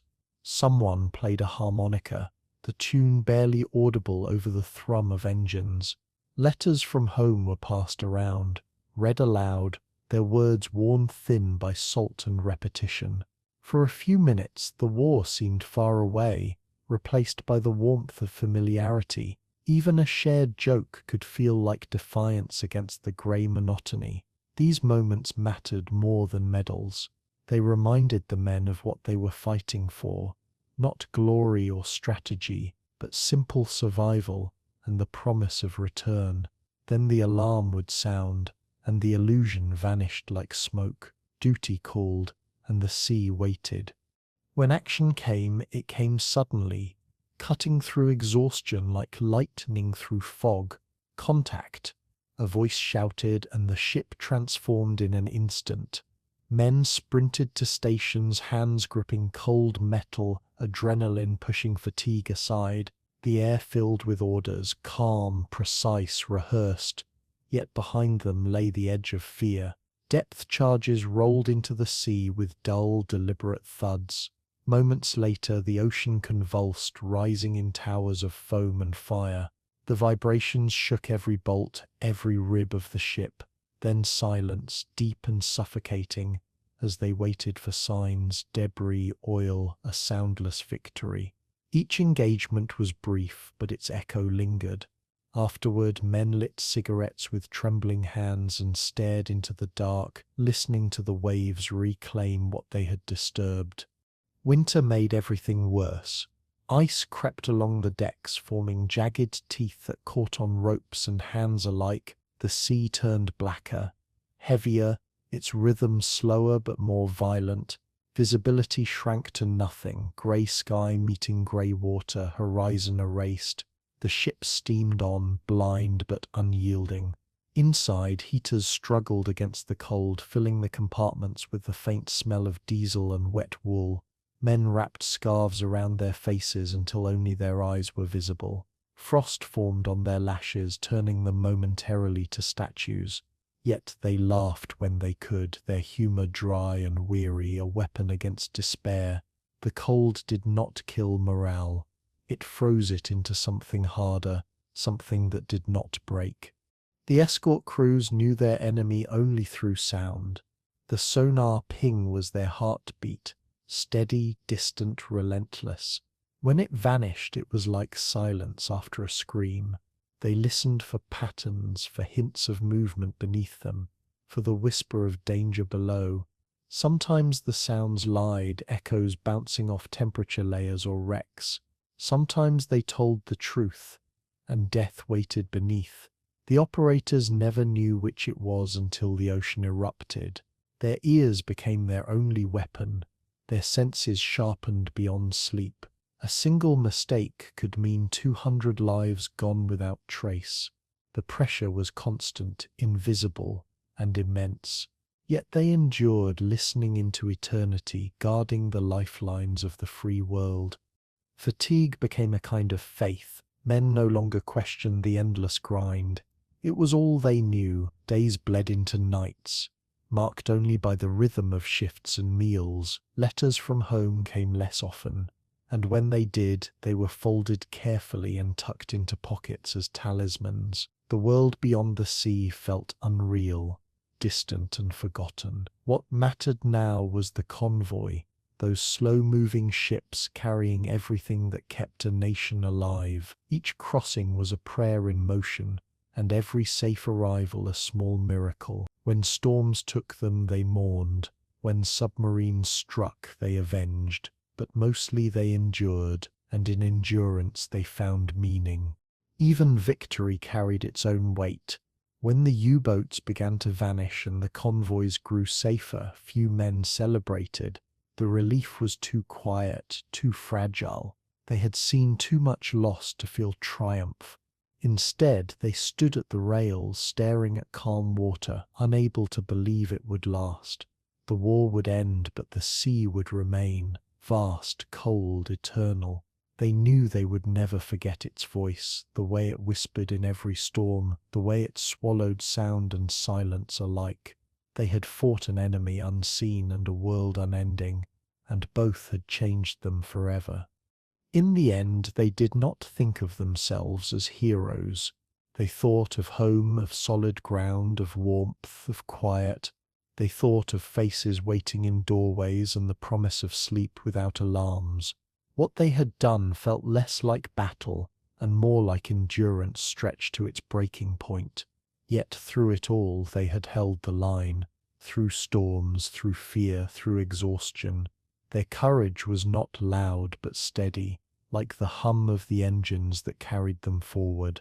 And when the sea finally calmed, they looked toward the horizon with weary hope. It was known WW2. They did not fight for glory, only for arrival to see land again and to live another dawn. In the quiet laboratories of Bletchley Park, the war sounded not like gunfire, but like ticking, tapping, and the soft whir of machines. Rows of mathematicians, linguists, and engineers bent over cipher sheets, their faces lit by lamplight and concentration. Cigarette smoke curled upward, tracing invisible equations in the air. Each intercepted signal carried both mystery and urgency. Fragments of sentences, numbers, and coordinates whispering from the ether. The enigma, once thought unbreakable, now stood on the edge of revelation. Fingers moved quickly across keys, deciphering what steel and gunpowder could not. Outside, the rain tapped softly against the windows, indifferent to the battle unfolding within. In those cramped rooms, intellect became weapon and silence became strategy. The men and women working there fought not with rifles but with logic sharpened to a blade. The war of the mind had begun to outpace the war of machines. Far out at sea, that intelligence took form in motion. Convoy commanders received signals decoded only hours before, warnings of wolf packs gathering, ambushes forming, danger closing in. A single phrase, "U-boat sighted," could redirect an entire fleet. Radar screens glowed faintly in the dim light of command centers, their green arcs sweeping methodically across the void. The ping returned, faint but clear, and hands moved instinctively to weapons. Technology was no longer the luxury of prediction, it was the language of survival. The men who had once relied on instinct now trusted instruments, and faith in machinery replaced superstition. The ocean no longer belonged solely to courage, it belonged to calculation. Beneath the calm exterior of discipline, every heartbeat followed a rhythm of data and detection. War had learned how to think. On the decks of the escort ships, the new weapon called Hedgehog waited like a promise. Rows of small mortars angled upward, silent until needed, their payloads designed to explode only upon contact. It was a weapon of precision, patient, deadly, exact. When the sonar detected a submarine below, the order came without hesitation. The Hedgehog fired, its pattern scattering across the sea like a deadly constellation. Moments later, the water erupted, the explosions sequential, each one marking the calculation of men who never saw their enemy. Unlike depth charges, it did not guess. It knew the weapon was merciless, and yet almost elegant in its efficiency. Its invention had turned the sea from sanctuary into trap. The U-boat commanders, once masters of stealth, now found nowhere to hide. The balance of terror had shifted silently, decisively. In the blackness above the waves, another innovation brought terror to the deep. The lee light, mounted beneath aircraft. It could pierce the night like the judgment of a god. U-boat crews who had once trusted the cover of darkness found themselves caught in blinding beams, frozen between flight and surrender. The light struck without warning, a single flash transforming shadow into target. Pilots called the attacks "Angel's Strikes," their engines roaring through the clouds before releasing the sea's fury below. The first moments of illumination were always the same: startled faces, rushing water, the frantic dive alarm too late. From above, the light swept over chaos, revealing men scrambling through smoke and spray. In seconds, the night swallowed them again, leaving only oil and silence. The ocean's darkness, once an ally, had become an accomplice of its own destruction. Technology moved faster than fear could keep up. Sonar systems now traced sound with haunting precision. echoes returning like voices from the deep. Operators learned to distinguish between fish, wrecks, and hulls by tone alone. The pings became language, and every whisper of vibration told a story. Even the ocean's currents could no longer conceal a moving target. Allied destroyers glided across the waves, guided by invisible sound, their movements orchestrated like a mechanical symphony. Each depth charge, each burst of fire was calculated through a fusion of data and instinct. The men behind the machines no longer hunted blindly, they hunted with certainty. The sea's secrets were being mapped, measured, and mastered, and for the first time victory began to look inevitable. At Bletchley Park, the breakthroughs continued in silence. The ultra-decrypts flowed from the machines to the Admiralty, their words shaping strategy in real time. What had once been invisible now unfolded in detail. The routes, the orders, the very thoughts of commanders who believed themselves unseen.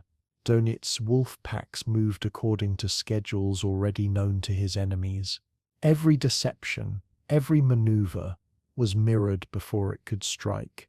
The war had become a chess game, where one side saw the entire board. Yet even within that triumph, there was an understanding of fragility. One mistake, one missed signal, could cost hundreds of lives. The code breakers never celebrated, never paused. They worked until exhaustion blurred their vision. They knew that knowledge, like oxygen, had to flow constantly to sustain victory. Their work remained unseen, but its echo shaped the tides. In the factories and research rooms scattered across Britain, the war machine hummed with quiet intensity. Engineers tested prototypes of radar antennas, their metallic hum filling hangars with static charge. Sparks danced from welding torches as scientists spoke in clipped tones, their sentences filled with numbers and urgency. Every improvement, a clearer signal, a longer range, a faster relay, meant more lives saved at sea. They worked under blackout conditions, their progress measured not in time but in survival rates. Outside, the distant thunder of bombers shook the ground, but the work never stopped. Innovation became endurance, invention became defiance. The sea war was no longer just about ships and men, it was about imagination under pressure. Each wire, each switch, each flicker of light carried the weight of the Atlantic. For the men who operated these machines, the technology became a kind of faith. They trusted the readings more than the horizon, the data more than their instincts. The hum of the radar, the rhythm of the sonar, the flicker of lamps, these became the sounds of safety. Yet they knew that each device was born of necessity, each invention a response to loss. They could not see the scientists or code breakers who worked for them, but they felt their presence in every narrow escape. The alliance between intellect and endurance defined this stage of the war. Even as fatigue grew and fear lingered, belief in the system held firm. Machines could not replace courage, but they could amplify it. Together they became the invisible army that turned the tide. On the other side of the ocean, the Germans tried desperately to match their enemy's progress. New devices, radar detectors, snorkels, decoys emerged in rapid succession, each promising to restore the balance, but the Allies were always one step ahead. Each innovation met its countermeasure, each defense answered before it could make a difference. The once feared U-boats now moved through an ocean mapped by mathematics, their shadows charted in advance. The hunters were running blind in a battlefield of data. The old ways, stealth, patience, instinct, were gone. What replaced them was cold precision, a war where calculation replaced chaos, and in that transition, the advantage belonged to those who adapted first. By 1943, the transformation was complete. The Battle of the Atlantic was no longer a contest of courage but of computation. From laboratories to flight decks, from radio rooms to radar towers, the war had become a network, alive, intelligent, and inexorable. The ocean itself seemed to hum with the pulse of human invention. Beneath its waves, the wrecks of submarines bore witness to that evolution, the price of falling behind. Above it, aircraft and destroyers moved as extensions of the same intelligence, guided by light, sound, and logic. Victory had become mechanical, almost inevitable. Every signal, every sound, every flicker of radar light turned chaos into calculation and death into science. The Bay of Biscay lay grey and quiet at dawn, its horizon veiled in mist that rolled like breath from an unseen giant. Beneath that calm surface, hundreds of men waited in their steel coffins, engines humming as they prepared to slip out toward the open Atlantic. The air was sharp with salt and diesel, the morning stillness broken only by the rhythmic clatter of loading hatches and shouted commands echoing across the water. For months, this had been the final sanctuary of the German U-boat fleet, the narrow throat through which the hunters passed to reach their killing grounds. But now that same passage had turned into a trap. Allied reconnaissance aircraft scoured the coast from the first light, their cameras mapping every inlet, every moving shadow. What the U-boat commanders did not yet know was that the sea above had eyes. The bay, once their silent gateway to war, had become a killing field waiting to awaken. The first attack came just after sunrise. British liberators, their wings heavy with depth charges, swept in low from the western horizon, their engines droning through the morning haze. On the decks of the surfaced submarines, men shouted warnings, scrambling for the bridge as alarms blared. The sound of anti-aircraft guns shattered the dawn, tracers streaking like fiery threads across the sky. One U-boat, caught halfway through submerging, took a direct hit, the explosion blooming upward in a pillar of water and fire. The ocean swallowed it almost instantly, leaving behind a slick of oil and scattered debris. From above, the pilots circled in grim silence, their eyes scanning for the next target. They had come not for battle but for eradication. The hunters had become the hunted, and the war's balance had shifted to the air. By midday, the bay was alive with chaos. Wave after wave of Allied aircraft roared overhead, their silhouettes crossing the pale sun like vultures circling a carcass. U-boats raced to dive, their ballast tanks screaming as water rushed in, the decks tilting violently beneath their crews. Some managed to disappear beneath the surface. Others were caught in the transition, their conning towers ripped apart by machine gun fire. The sea frothed with oil and shrapnel as the attacks intensified, each new explosion sending tremors across the waves. The radio frequencies crackled with overlapping distress calls, coordinates, please, and final words swallowed mid-sentence by static. Pilots counted their targets not in victory, but in confirmation. What had once been the pride of the Kriegsmarine was now a sequence of coordinates on a map marked destroyed, and as smoke drifted toward the coastline, the air itself seemed heavy with finality. From the shore, French fishermen watched the carnage unfold through binoculars, their faces pale and unreadable.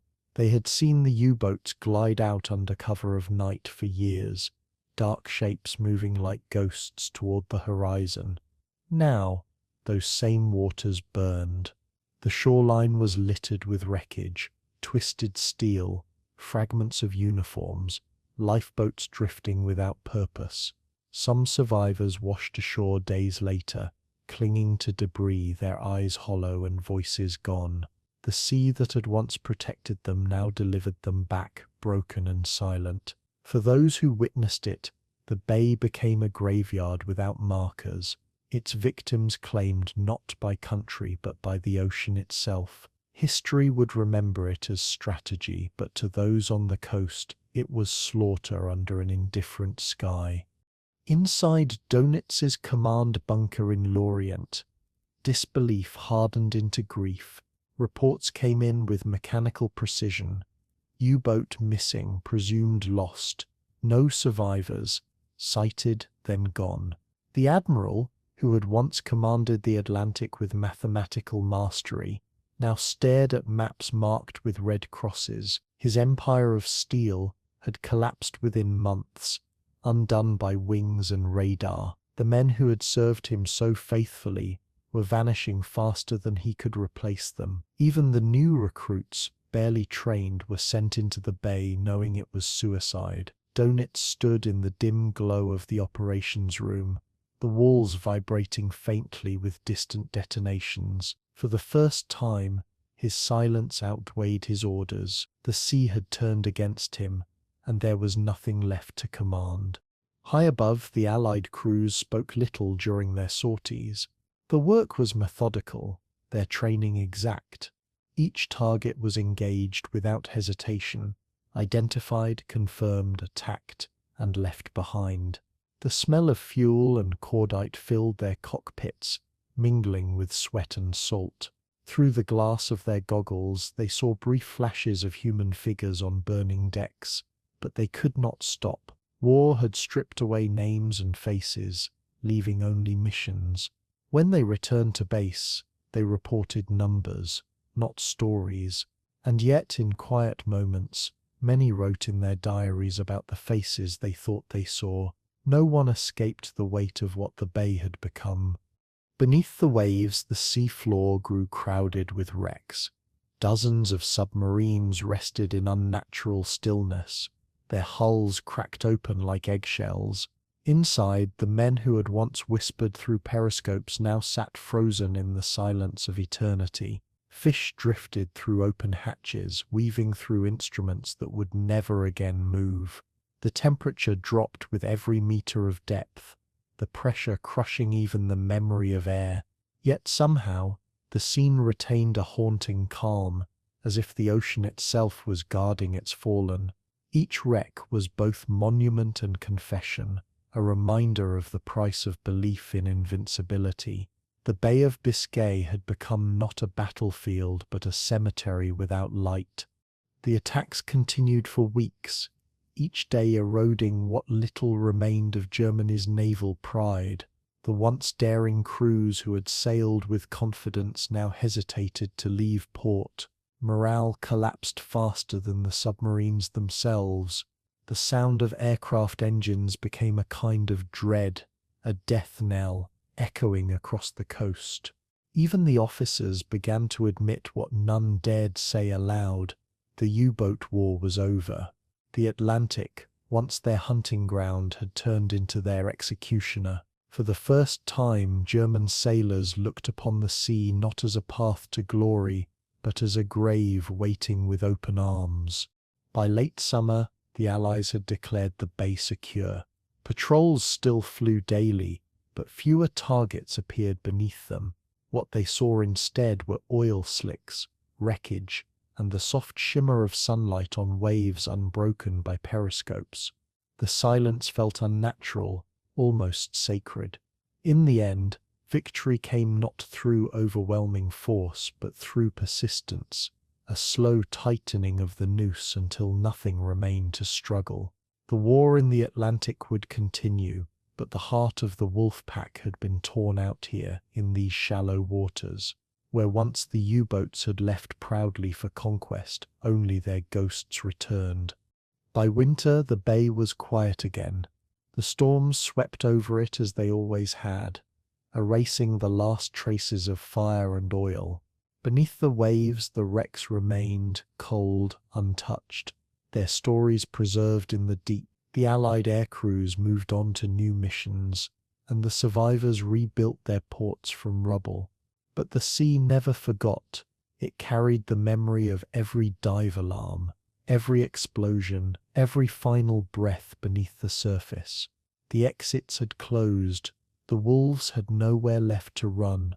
In the waning months of 1944, Grand Admiral Karl Dönitz stood in his bunker beneath the shattered streets of Berlin, staring at maps that no longer reflected reality. His fingers traced red lines across the Atlantic, ghost routes of U-boats long lost or missing, each one another fragment of a dying empire's illusion of control. Around him, aides whispered numbers, ships built, men trained, fuel reserves dwindling, all figures in a war already mathematically lost. Yet Dönitz's eyes remained cold and unyielding, a man bound not by victory, but by obligation.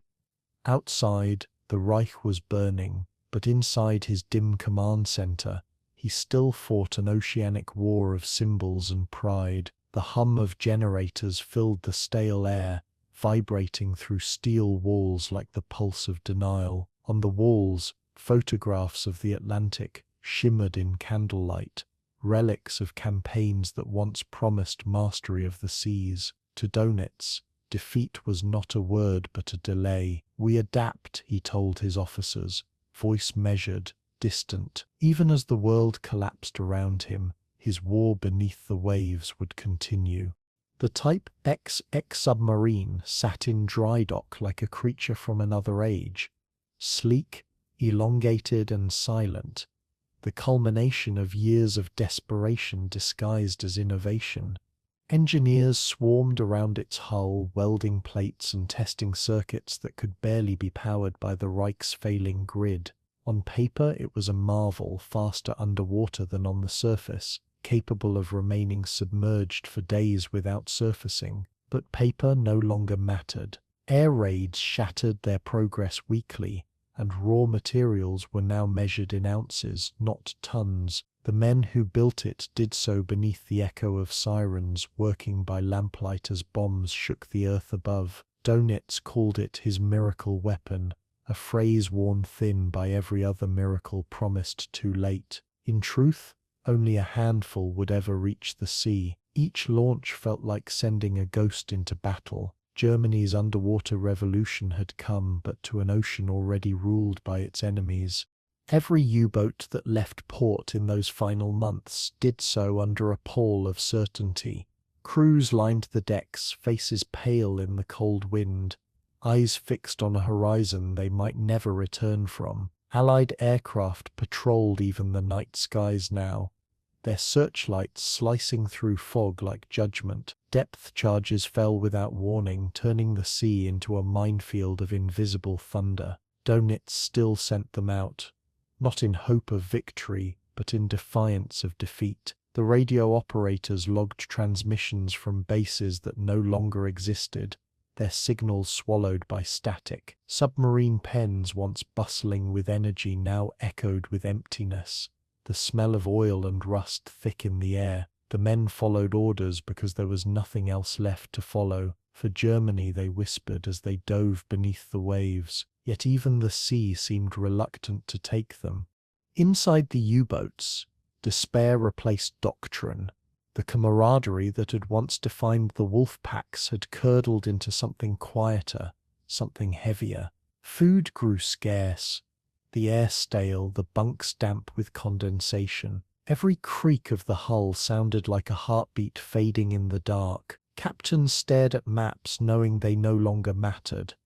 Every convoy route now guarded, every safe zone erased. The once proud discipline of the Kriegsmarine had decayed into mechanical obedience. Men prayed not for success but for a quick end. When they surfaced at night for air, they did so under stars dimmed by the haze of distant fires. Each mission was a ritual of persistence, an act of faith in a god that had stopped listening. The ocean, once their ally, had turned into their executioner. In Berlin, Dönitz continued his briefings as if nothing had changed. His staff gathered around tables littered with half-burned documents and empty coffee cups. Charts of the North Atlantic still covered the walls, coloured pins marking positions of boats already destroyed. His words came slower now, his confidence thinner, yet his resolve seemed only to harden. "The tide will turn again," he said quietly, as if reciting a prayer he no longer believed. Outside, the city trembled beneath the thunder of artillery. Officers nodded mechanically, writing notes that no one would read. Even in his delusion, Dönitz understood what awaited him. The war above had already been lost. but he refused to surrender the one below. He was a man trapped between loyalty and reality, commanding a fleet that existed mostly in memory. Meanwhile, Allied command grew coldly efficient. From Bletchley Park to the decks of escort carriers, Dönitz's every move was predicted, intercepted, and neutralized. Submarine transmissions that once struck fear now drew immediate retaliation. The British and Americans had turned the ocean into a chessboard of sound and light. Radar, sonar, and air power worked in perfect rhythm, leaving no corner of the sea untouched. Pilots flew with precision born not of vengeance, but procedure. The same emotionless logic that Dönitz had once admired in his own tactics now destroyed him. The Atlantic had evolved into a machine, and Germany's last admiral was a man fighting ghosts within it. The ocean, once endless, had become a cage of mathematics and inevitability. Among the surviving crews, fatalism had replaced fear. Letters home went unwritten, and jokes once shared over canned rations faded into silence. They no longer celebrated launches or victories. There were none left to celebrate. Some captains deliberately delayed their missions, feigning mechanical failures to remain ashore a few days longer. Others confessed privately to priests or wrote confessions in the margins of their logs. The idea of Germany's naval destiny had turned to dust in their mouths. Every dive felt deeper than the last, not in distance but in purpose. They were no longer fighting for a nation but for the preservation of memory that they had existed, that they had mattered. In the dark, engines rumbled like distant thunder, and the sea whispered the truth they already knew: the war was over. Still, the Reich's propaganda painted another picture. Newspapers printed victory claims long after the ships that made them had vanished. Dönitz appeared in broadcasts, his voice calm, reassuring, speaking of new technology and unbreakable will. The people believed him because they needed to. Even as bombs fell, they clung to the myth of the invincible U-boat, Germany's silent weapon beneath the chaos. But behind those words lay ruin. Fuel depots were empty, shipyards gutted, and the few functioning subs that returned did so with crews haunted by what they'd seen. The empire of the deep had collapsed, but its image lingered like smoke. Even lies have momentum when the truth is unbearable. By spring 1945, the end came not with explosions but with silence. The harbours of Kiel and Wilhelmshaven stood quiet, the waters littered with wrecks. U-boats that once prowled the Atlantic lay half-submerged, their conning towers tilted like gravestones. Dönitz, now briefly Führer after Hitler's death, issued one final order: surrender the fleet. The words, when they came, sounded hollow even to him. The last transmissions crackled across the radio bands, coordinates, acknowledgements, and farewells. One by one, the channels went dead. The ocean exhaled, and the war beneath the waves was done. Germany's empire of steel had met the one enemy it could never defeat. When Dönitz looked once more upon his maps, he saw what he had refused to see for years. The red lines that once traced paths of conquest now led nowhere. The blue of the ocean was no longer a frontier but a monument, vast, silent, eternal. In his mind he still saw the wolf packs, the victories, the banners, but in the world outside only wreckage remained. The Allies ruled the seas, and Germany's dream of maritime power had sunk with its last submarine. He stood alone, an admiral without a fleet, a believer without a cause. The sea, his oldest ally, had turned its face away. In his maps, the ocean still looked vast, but in truth it had already been conquered. The Atlantic dawn of May 1945 broke not with thunder but with quiet transmissions carried on thin air. Radios that had once barked orders to attack now spoke only of surrender. Across the grey expanse of the sea, German captains leaned over their sets, listening to the final coded words from what remained of Dönitz's command. Cease operations, surface. Raise white flags. The ocean was calm, as if holding its breath, waiting for the echo of obedience. Men who had lived by stealth and ambush now emerged into the light, blinking at the horizon like men waking from a long nightmare. The hum of diesel engines broke the stillness, followed by the creak of hatches as they opened to the morning air. The smell of oil and salt filled the conning towers, mingling with the unfamiliar scent of freedom. For the first time in years, no enemy waited above. No depth charges fell, no aircraft circled. Only the sound of waves against steel, rhythmic and almost forgiving. On the bridge of U-249, Kapitän-Lieutenant Heinrich Timm read the order twice before lowering his head. His crew watched him in silence, hands still poised on instruments they no longer needed. "We are to surrender to the British," he said finally, his voice flat, exhausted, hollowed by years of endurance. Around him, men shifted, their faces a mixture of disbelief and relief. One sailor whispered, "It's over," and the words rippled through the cramped submarine like an exhalation. The order to surface came next, and the ballast tanks hissed as seawater flooded out. Light streamed through the periscope lens, sharp and alien after so much darkness. They rose slowly, cautiously, like ghosts returning to a world they'd forgotten. When they broke the surface, gulls wheeled overhead, their cries sharp against the still air. For a brief moment, even the ocean seemed unsure what to do. Allied ships on the horizon received the surrender signals one by one. From their decks, sailors peered through binoculars at the improbable sight of German U-boats sailing openly toward them, flags of truce fluttering from their periscopes. The tension that had ruled the Atlantic for 6 years dissolved into wary stillness. Orders crackled over British radios. Hold fire, accept surrender. The captains gave quiet commands, and gun crews stepped back from their stations, their hands trembling from habit. Slowly the victors and the defeated closed the distance, not as hunters and hunted, but as men united by exhaustion. Aboard HMS Bulldog, the boarding parties prepared, not with weapons drawn, but with ropes and handshakes. As they neared the U-boats, the silence between them spoke louder than any anthem. It was the sound of an ocean remembering peace.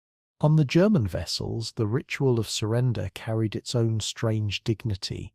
Men emerged from hatches with hands raised, uniforms stained with salt and grease. They stood on the decks that had once been their world, staring at the approaching destroyers. Some smiled weakly, others wept quietly, tears lost in the wind. Officers saluted before lowering their flags, each gesture deliberate, final, heavy with meaning. One by one, the iron wolves of the Reich became silent prisoners of the sea. The British sailors looked on, many too young to have known anything but war. They saw not enemies but men, pale, thin, and hollow-eyed, their courage wasted in a cause long since broken. The boarding began in silence, with nods instead of words. The Atlantic for once was still. At Allied command centers, messages arrived like a flood. U-boat surrender confirmed. Convoy routes clear. No hostile contacts. Each transmission marked an ending measured not in victories but in survivors. In Liverpool and Halifax, the news spread through the harbours like a warm breeze. Dock workers stopped their labour to cheer. Radio operators embraced in cramped rooms filled with static and cigarette smoke. And yet, for every celebration there was a shadow, memories of ships lost, of names etched into memorial walls, of nights spent listening to the sea take men away. Commanders marked the surrender on maps, drawing final lines across oceans that had swallowed so much. There was no jubilation, only quiet relief, a collective breath after years of suffocation. The war that had begun in silence ended the same way. At Scapa Flow, the once legendary anchorage of the Royal Navy, the surrendered U-boats were gathered like relics of a defeated age. Their sleek grey hulls sat motionless in calm water, lines of black shapes stretching to the horizon. British sailors walked their decks, inspecting the rusted guns and battered conning towers. Some touched the metal reverently, as if feeling the heartbeat of the enemy they had never seen. The German crews stood apart, guarded but unshackled, their eyes scanning the ships that had once hunted them. The irony was impossible to ignore. The mighty U-boat fleet, now caged within the very waters it had once terrorized. Above them, gulls cried and the northern wind carried the scent of salt and oil. The ocean, indifferent to victory or defeat, rolled gently on. Far below, in the depths where no light reached, the war's forgotten dead remained. The wrecks of hundreds of submarines still rested on the seabed, broken, cold, and undisturbed. Each was a tomb for 50 men, their stories sealed forever beneath silt and silence. No surrender had reached them, no peace would wake them. Their war continued only in memory, preserved in iron and pressure. Marine life drifted among the wreckage, fish weaving through twisted ladders, coral blooming over periscopes. The sea, as it always did, reclaimed what humanity abandoned, and in those depths time stood still. Above, the living celebrated the end. Below, the dead remained loyal to eternity. In Berlin, Dönitz's surrender order echoed like a whisper through broken corridors. His final broadcast spoke not of victory or glory, but of survival. "The struggle is over," he said simply. "Save our men," to the crews who received it. The words were both a mercy and a warning. For years they had lived by the code of the wolf pack. Now they were told to live by peace.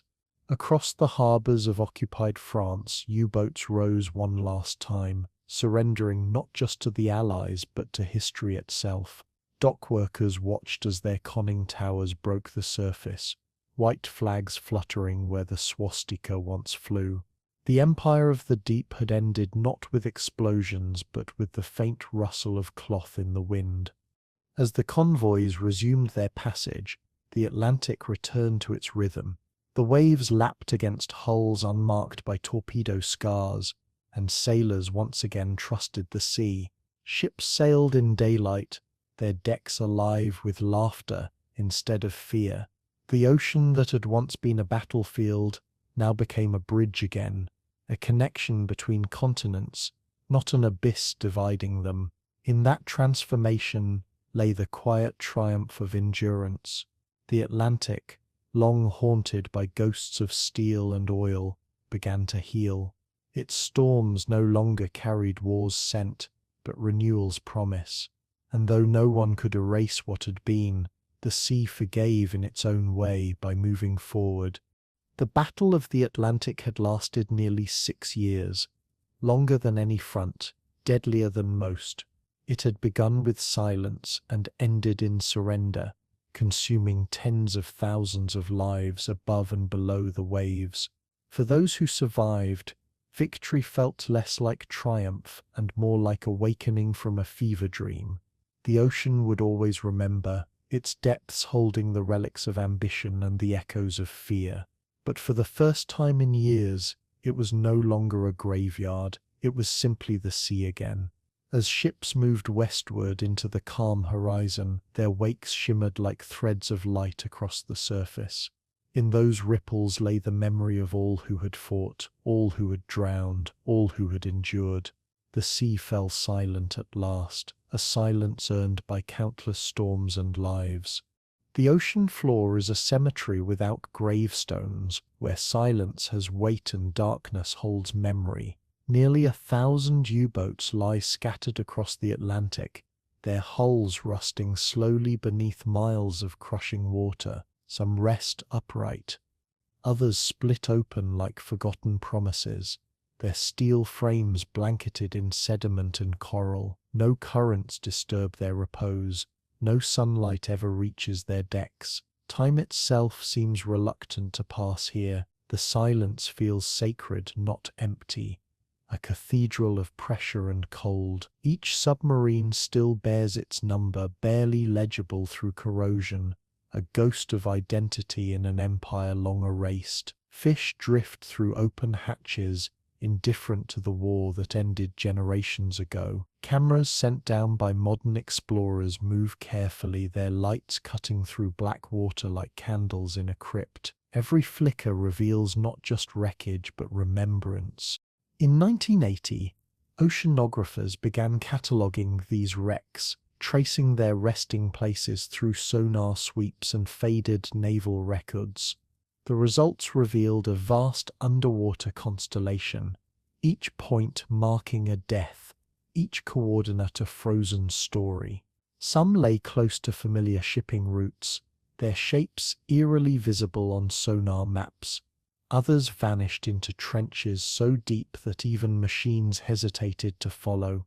When the first video footage emerged from these depths, the world saw the war reborn in silence. Periscopes jutted from silt like memorial crosses. Propellers lay twisted, half-buried, still glinting faintly in artificial light. The cameras found plates, boots, and rusted compasses scattered like relics in a sunken museum. For historians it was discovery, for survivors' families it was closure, for the sea it was simply continuation. Researchers approached the wrecks not as trophies but as graves. Each dive carried ritual, a moment of stillness, a bow of the head, a whisper through the intercom. At 200 meters down, the temperature hovered just above freezing, the pressure enough to crush a man in seconds.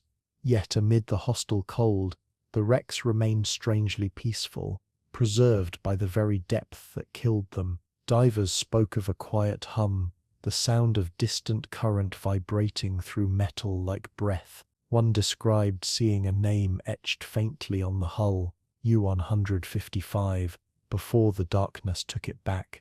Another left a small plaque reading, "Here lie 50 men, their watch eternal." They descended as explorers but ascended as mourners.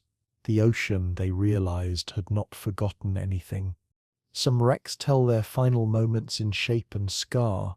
A torpedo's rupture opens like a wound frozen in time, cables still twisted where men once fought to save their ship. Depth-charge craters pockmark the seabed nearby, silent testimonies to the violence that once shook the deep. In one wreck, the conning tower remains intact, its viewing ports clouded but whole, as if waiting for eyes that will never return. Inside, debris rests untouched. Mugs, uniforms, notebooks sealed in mud. It feels almost human, the way the sea preserves what it consumes. These scenes speak of tragedy, but also of endurance. Steel may corrode, but story endures in shape, in silence, in shadow. The war that ended above never ended below. Down here, everything remains exactly as it was in the moment before oblivion. Modern expeditions, equipped with robotic submersibles, have transformed a remembrance into science.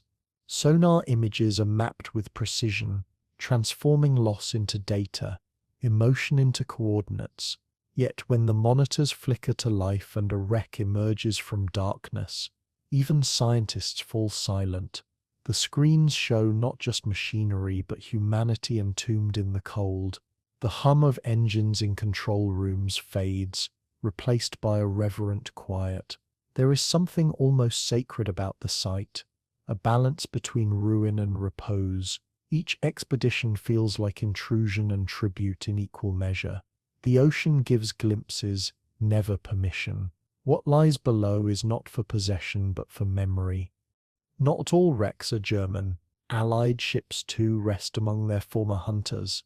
Tankers, corvettes, destroyers whose crews vanished in seconds. Together they form a strange fraternity of enemies turned equals by the sea. Above them peace has reigned for 8 decades. Yet below, the geography of war remains unchanged. The remains of convoy escorts still lie beside the subs that killed them, both encased in rust and coral. Time has blurred the borders of friend and foe, leaving only the symmetry of loss. When viewed on sonar, they resemble twin scars, one sharp, one curved, frozen in dance.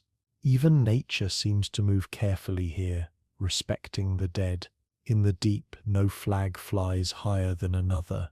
In museums from Kiel to Liverpool, digital displays trace the paths of the lost. Visitors watch glowing dots fade from maps, each vanishing mark representing a crew that never surfaced. Children stand quietly before artifacts recovered from the deep. A dented scope, a crushed helmet, a single brass plate inscribed with names. Survivors, now old and frail, attend memorials beside them, their eyes distant as if still staring across the grey Atlantic. They speak little because words fail where memory is heavy. The curators dim the lights, playing archival sonar pings that echo through the hall. The sound feels eternal, the pulse of a war still reverberating through time. History breathes not in noise but in repetition and in silence. For the families who still remember, the ocean remains both wound and monument. Many never received bodies to bury, only coordinates to mourn. Some still travel to the coasts, scattering flowers into waves that roll toward unseen graves. They know their loved ones lie far below, but the act itself matters. It acknowledges the depth without needing to disturb it. In these gestures, humanity finds its truest reverence, remembrance without possession. The sea accepts the offering and returns nothing, as it always has. Its indifference feels divine beyond comfort or cruelty. Those who listen closely say the ocean hums differently there, not in sorrow but in continuation. Even decades later, divers who visit these wrecks describe the same feeling, awe mixed with unease. The deeper they go, the more the sea takes sound away until only breath and heartbeat remain. The water presses like a living thing, its cold both punishment and embrace. Flashlights sweep across wreckage that looks almost asleep, undisturbed except for the slow bloom of rust like spreading blood. When they ascend, they say the sunlight feels unreal, too bright after so much stillness. On deck, they speak softly, their voices subdued as though leaving a church. Each dive becomes both exploration and confession. Beneath the surface, they have touched history and been changed by it. The sea keeps its lessons but never explains them. Across the Atlantic, in both Allied and German harbours, ceremonies are held every May. Naval bands play softly, and wreaths are cast into the water. Flags from both nations flutter side by side, not in triumph, but in understanding. The speeches are short, the silences long. Veterans' faces reflect not pride, but peace hard-earned. As the wreaths drift outward, the waves take them gently, carrying them toward the graves no one will ever see. The ocean accepts each one without distinction, folding it into the rhythm of tide and current. The names may fade, but the memory remains as constant as the sea itself. Each wreck is a frozen heartbeat, a reminder that even in victory, the ocean keeps its dead. Above the calm Atlantic, the wind carries no sound of engines, no drone of bombers, no thunder of guns. The waves roll endlessly beneath a sky once alive with conflict, now a vast mirror of peace. The horizon stretches unbroken, the same stage where courage once met invention and changed the course of history. In those years, the sky became more than mere weather. It became weapon, witness, and salvation. Pilots who once took off into storms of steel now exist only in memory, their paths etched invisibly across the air. Today, birds trace those same routes, their wings carving through the wind like echoes of propellers.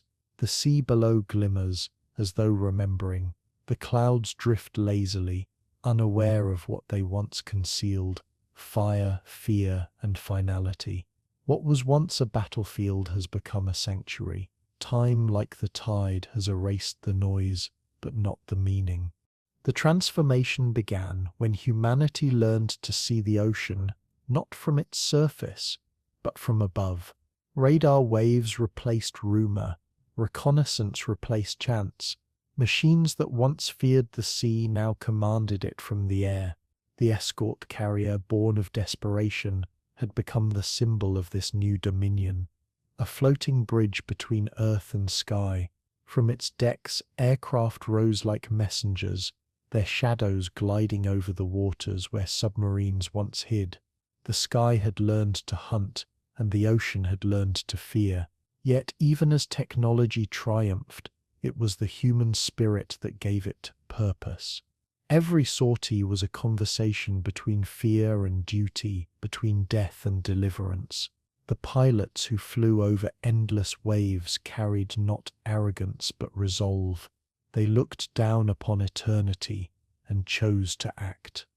In those moments between flight and fall, courage existed in its purest form. The Atlantic's winds were harsh, freezing, and unpredictable.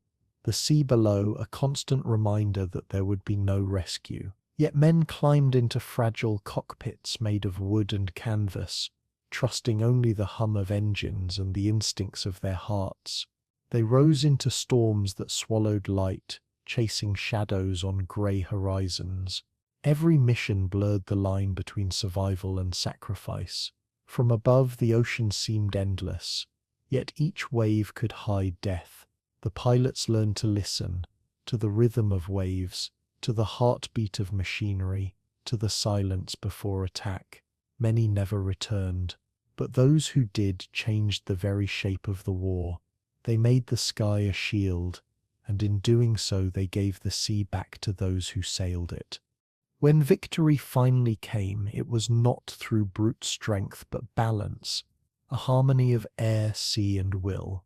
The convoys that once crept in terror now sailed openly beneath protective wings. Radar operators watched their screens not in dread but vigilance. The sound of engines became the sound of safety. Across the Atlantic, sailors who had lived with fear began to trust the sky again. The air had become their ally, an invisible guardian always overhead. The ocean's tyranny had been broken not by domination but by connection. Humanity had learned to unite what had once been divided, the sea below and the heavens above, and in that union the nature of warfare changed forever. The ocean no longer ruled unchecked, it shared its dominion with the sky.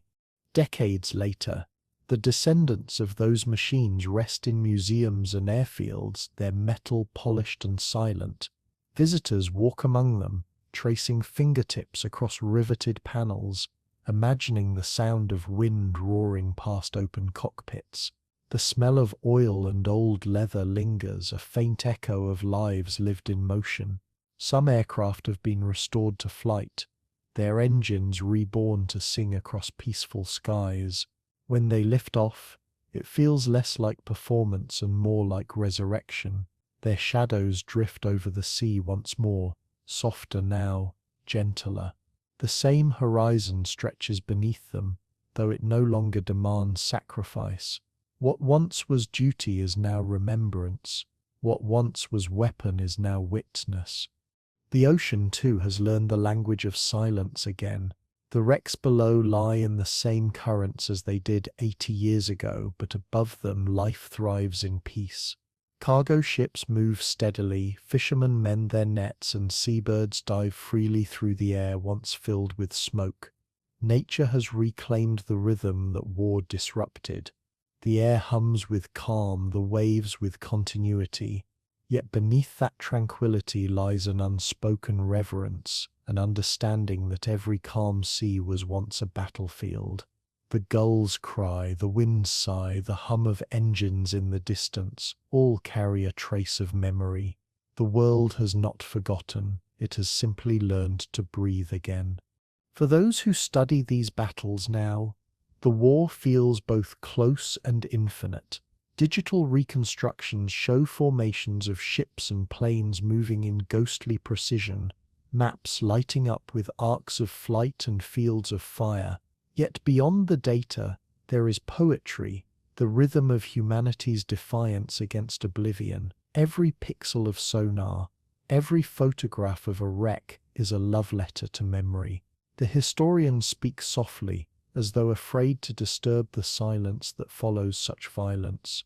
They do not glorify, but illuminate. They understand that the true legacy of war is not destruction, but remembrance. It is found not in triumph, but in the humility to endure, and in that endurance, the sea and sky find balance once more. In the quiet of memorial cliffs where wind meets wave, the story finds its peace. Visitors stand where the Atlantic stretches to infinity, looking out over the same waters that once ran red. Flowers rest on plaques carved with names. Names once shouted in panic, now spoken in gratitude. The wind rises, lifting petals into the air, scattering them like flares fading into dusk. Somewhere far below, the wrecks lie still, untouched, eternal. The horizon glows gold, and for a moment the sky and sea blur into one vast memory. In that meeting of elements lies the truth of it all, that war may end, but courage does not. Every gust, every wave carries a whisper from that time. The world listens, and the world remembers. In the years that followed, flight became symbol rather than strategy. The same technology that once brought fire now brought exploration, understanding, and connection. Aircraft that once hunted over oceans now deliver aid, map weather, and carry passengers across the same routes once filled with fear. The air, reclaimed from war, became the artery of peace. The sea beneath it remains vast, eternal, and humbling, a reminder of what courage cost. The partnership between sea and sky, born from destruction, became humanity's enduring triumph. Every takeoff, every landing, every contrail drawn against the horizon is part of that inheritance. The war's ghosts have not vanished, they have simply learned to fly in silence. As the documentary closes, the camera drifts upward, tracing the endless horizon where blue meets blue. The ocean glimmers, serene and infinite, while the clouds move slowly above, light scattering like memory across the water. There are no ships, no planes, only the sound of wind and waves, the eternal conversation between elements. The voice fades softer now, as though speaking to the sea itself. Once man fought to rule these waters, it says. Now he listens to them. The sky reflects the sea reflects the sky, both shaped forever by what they endured. History sleeps below and peace hovers above, bound by remembrance. From that day forward, no ocean was silent and no sky was empty. The sea had learned to fear its own reflection.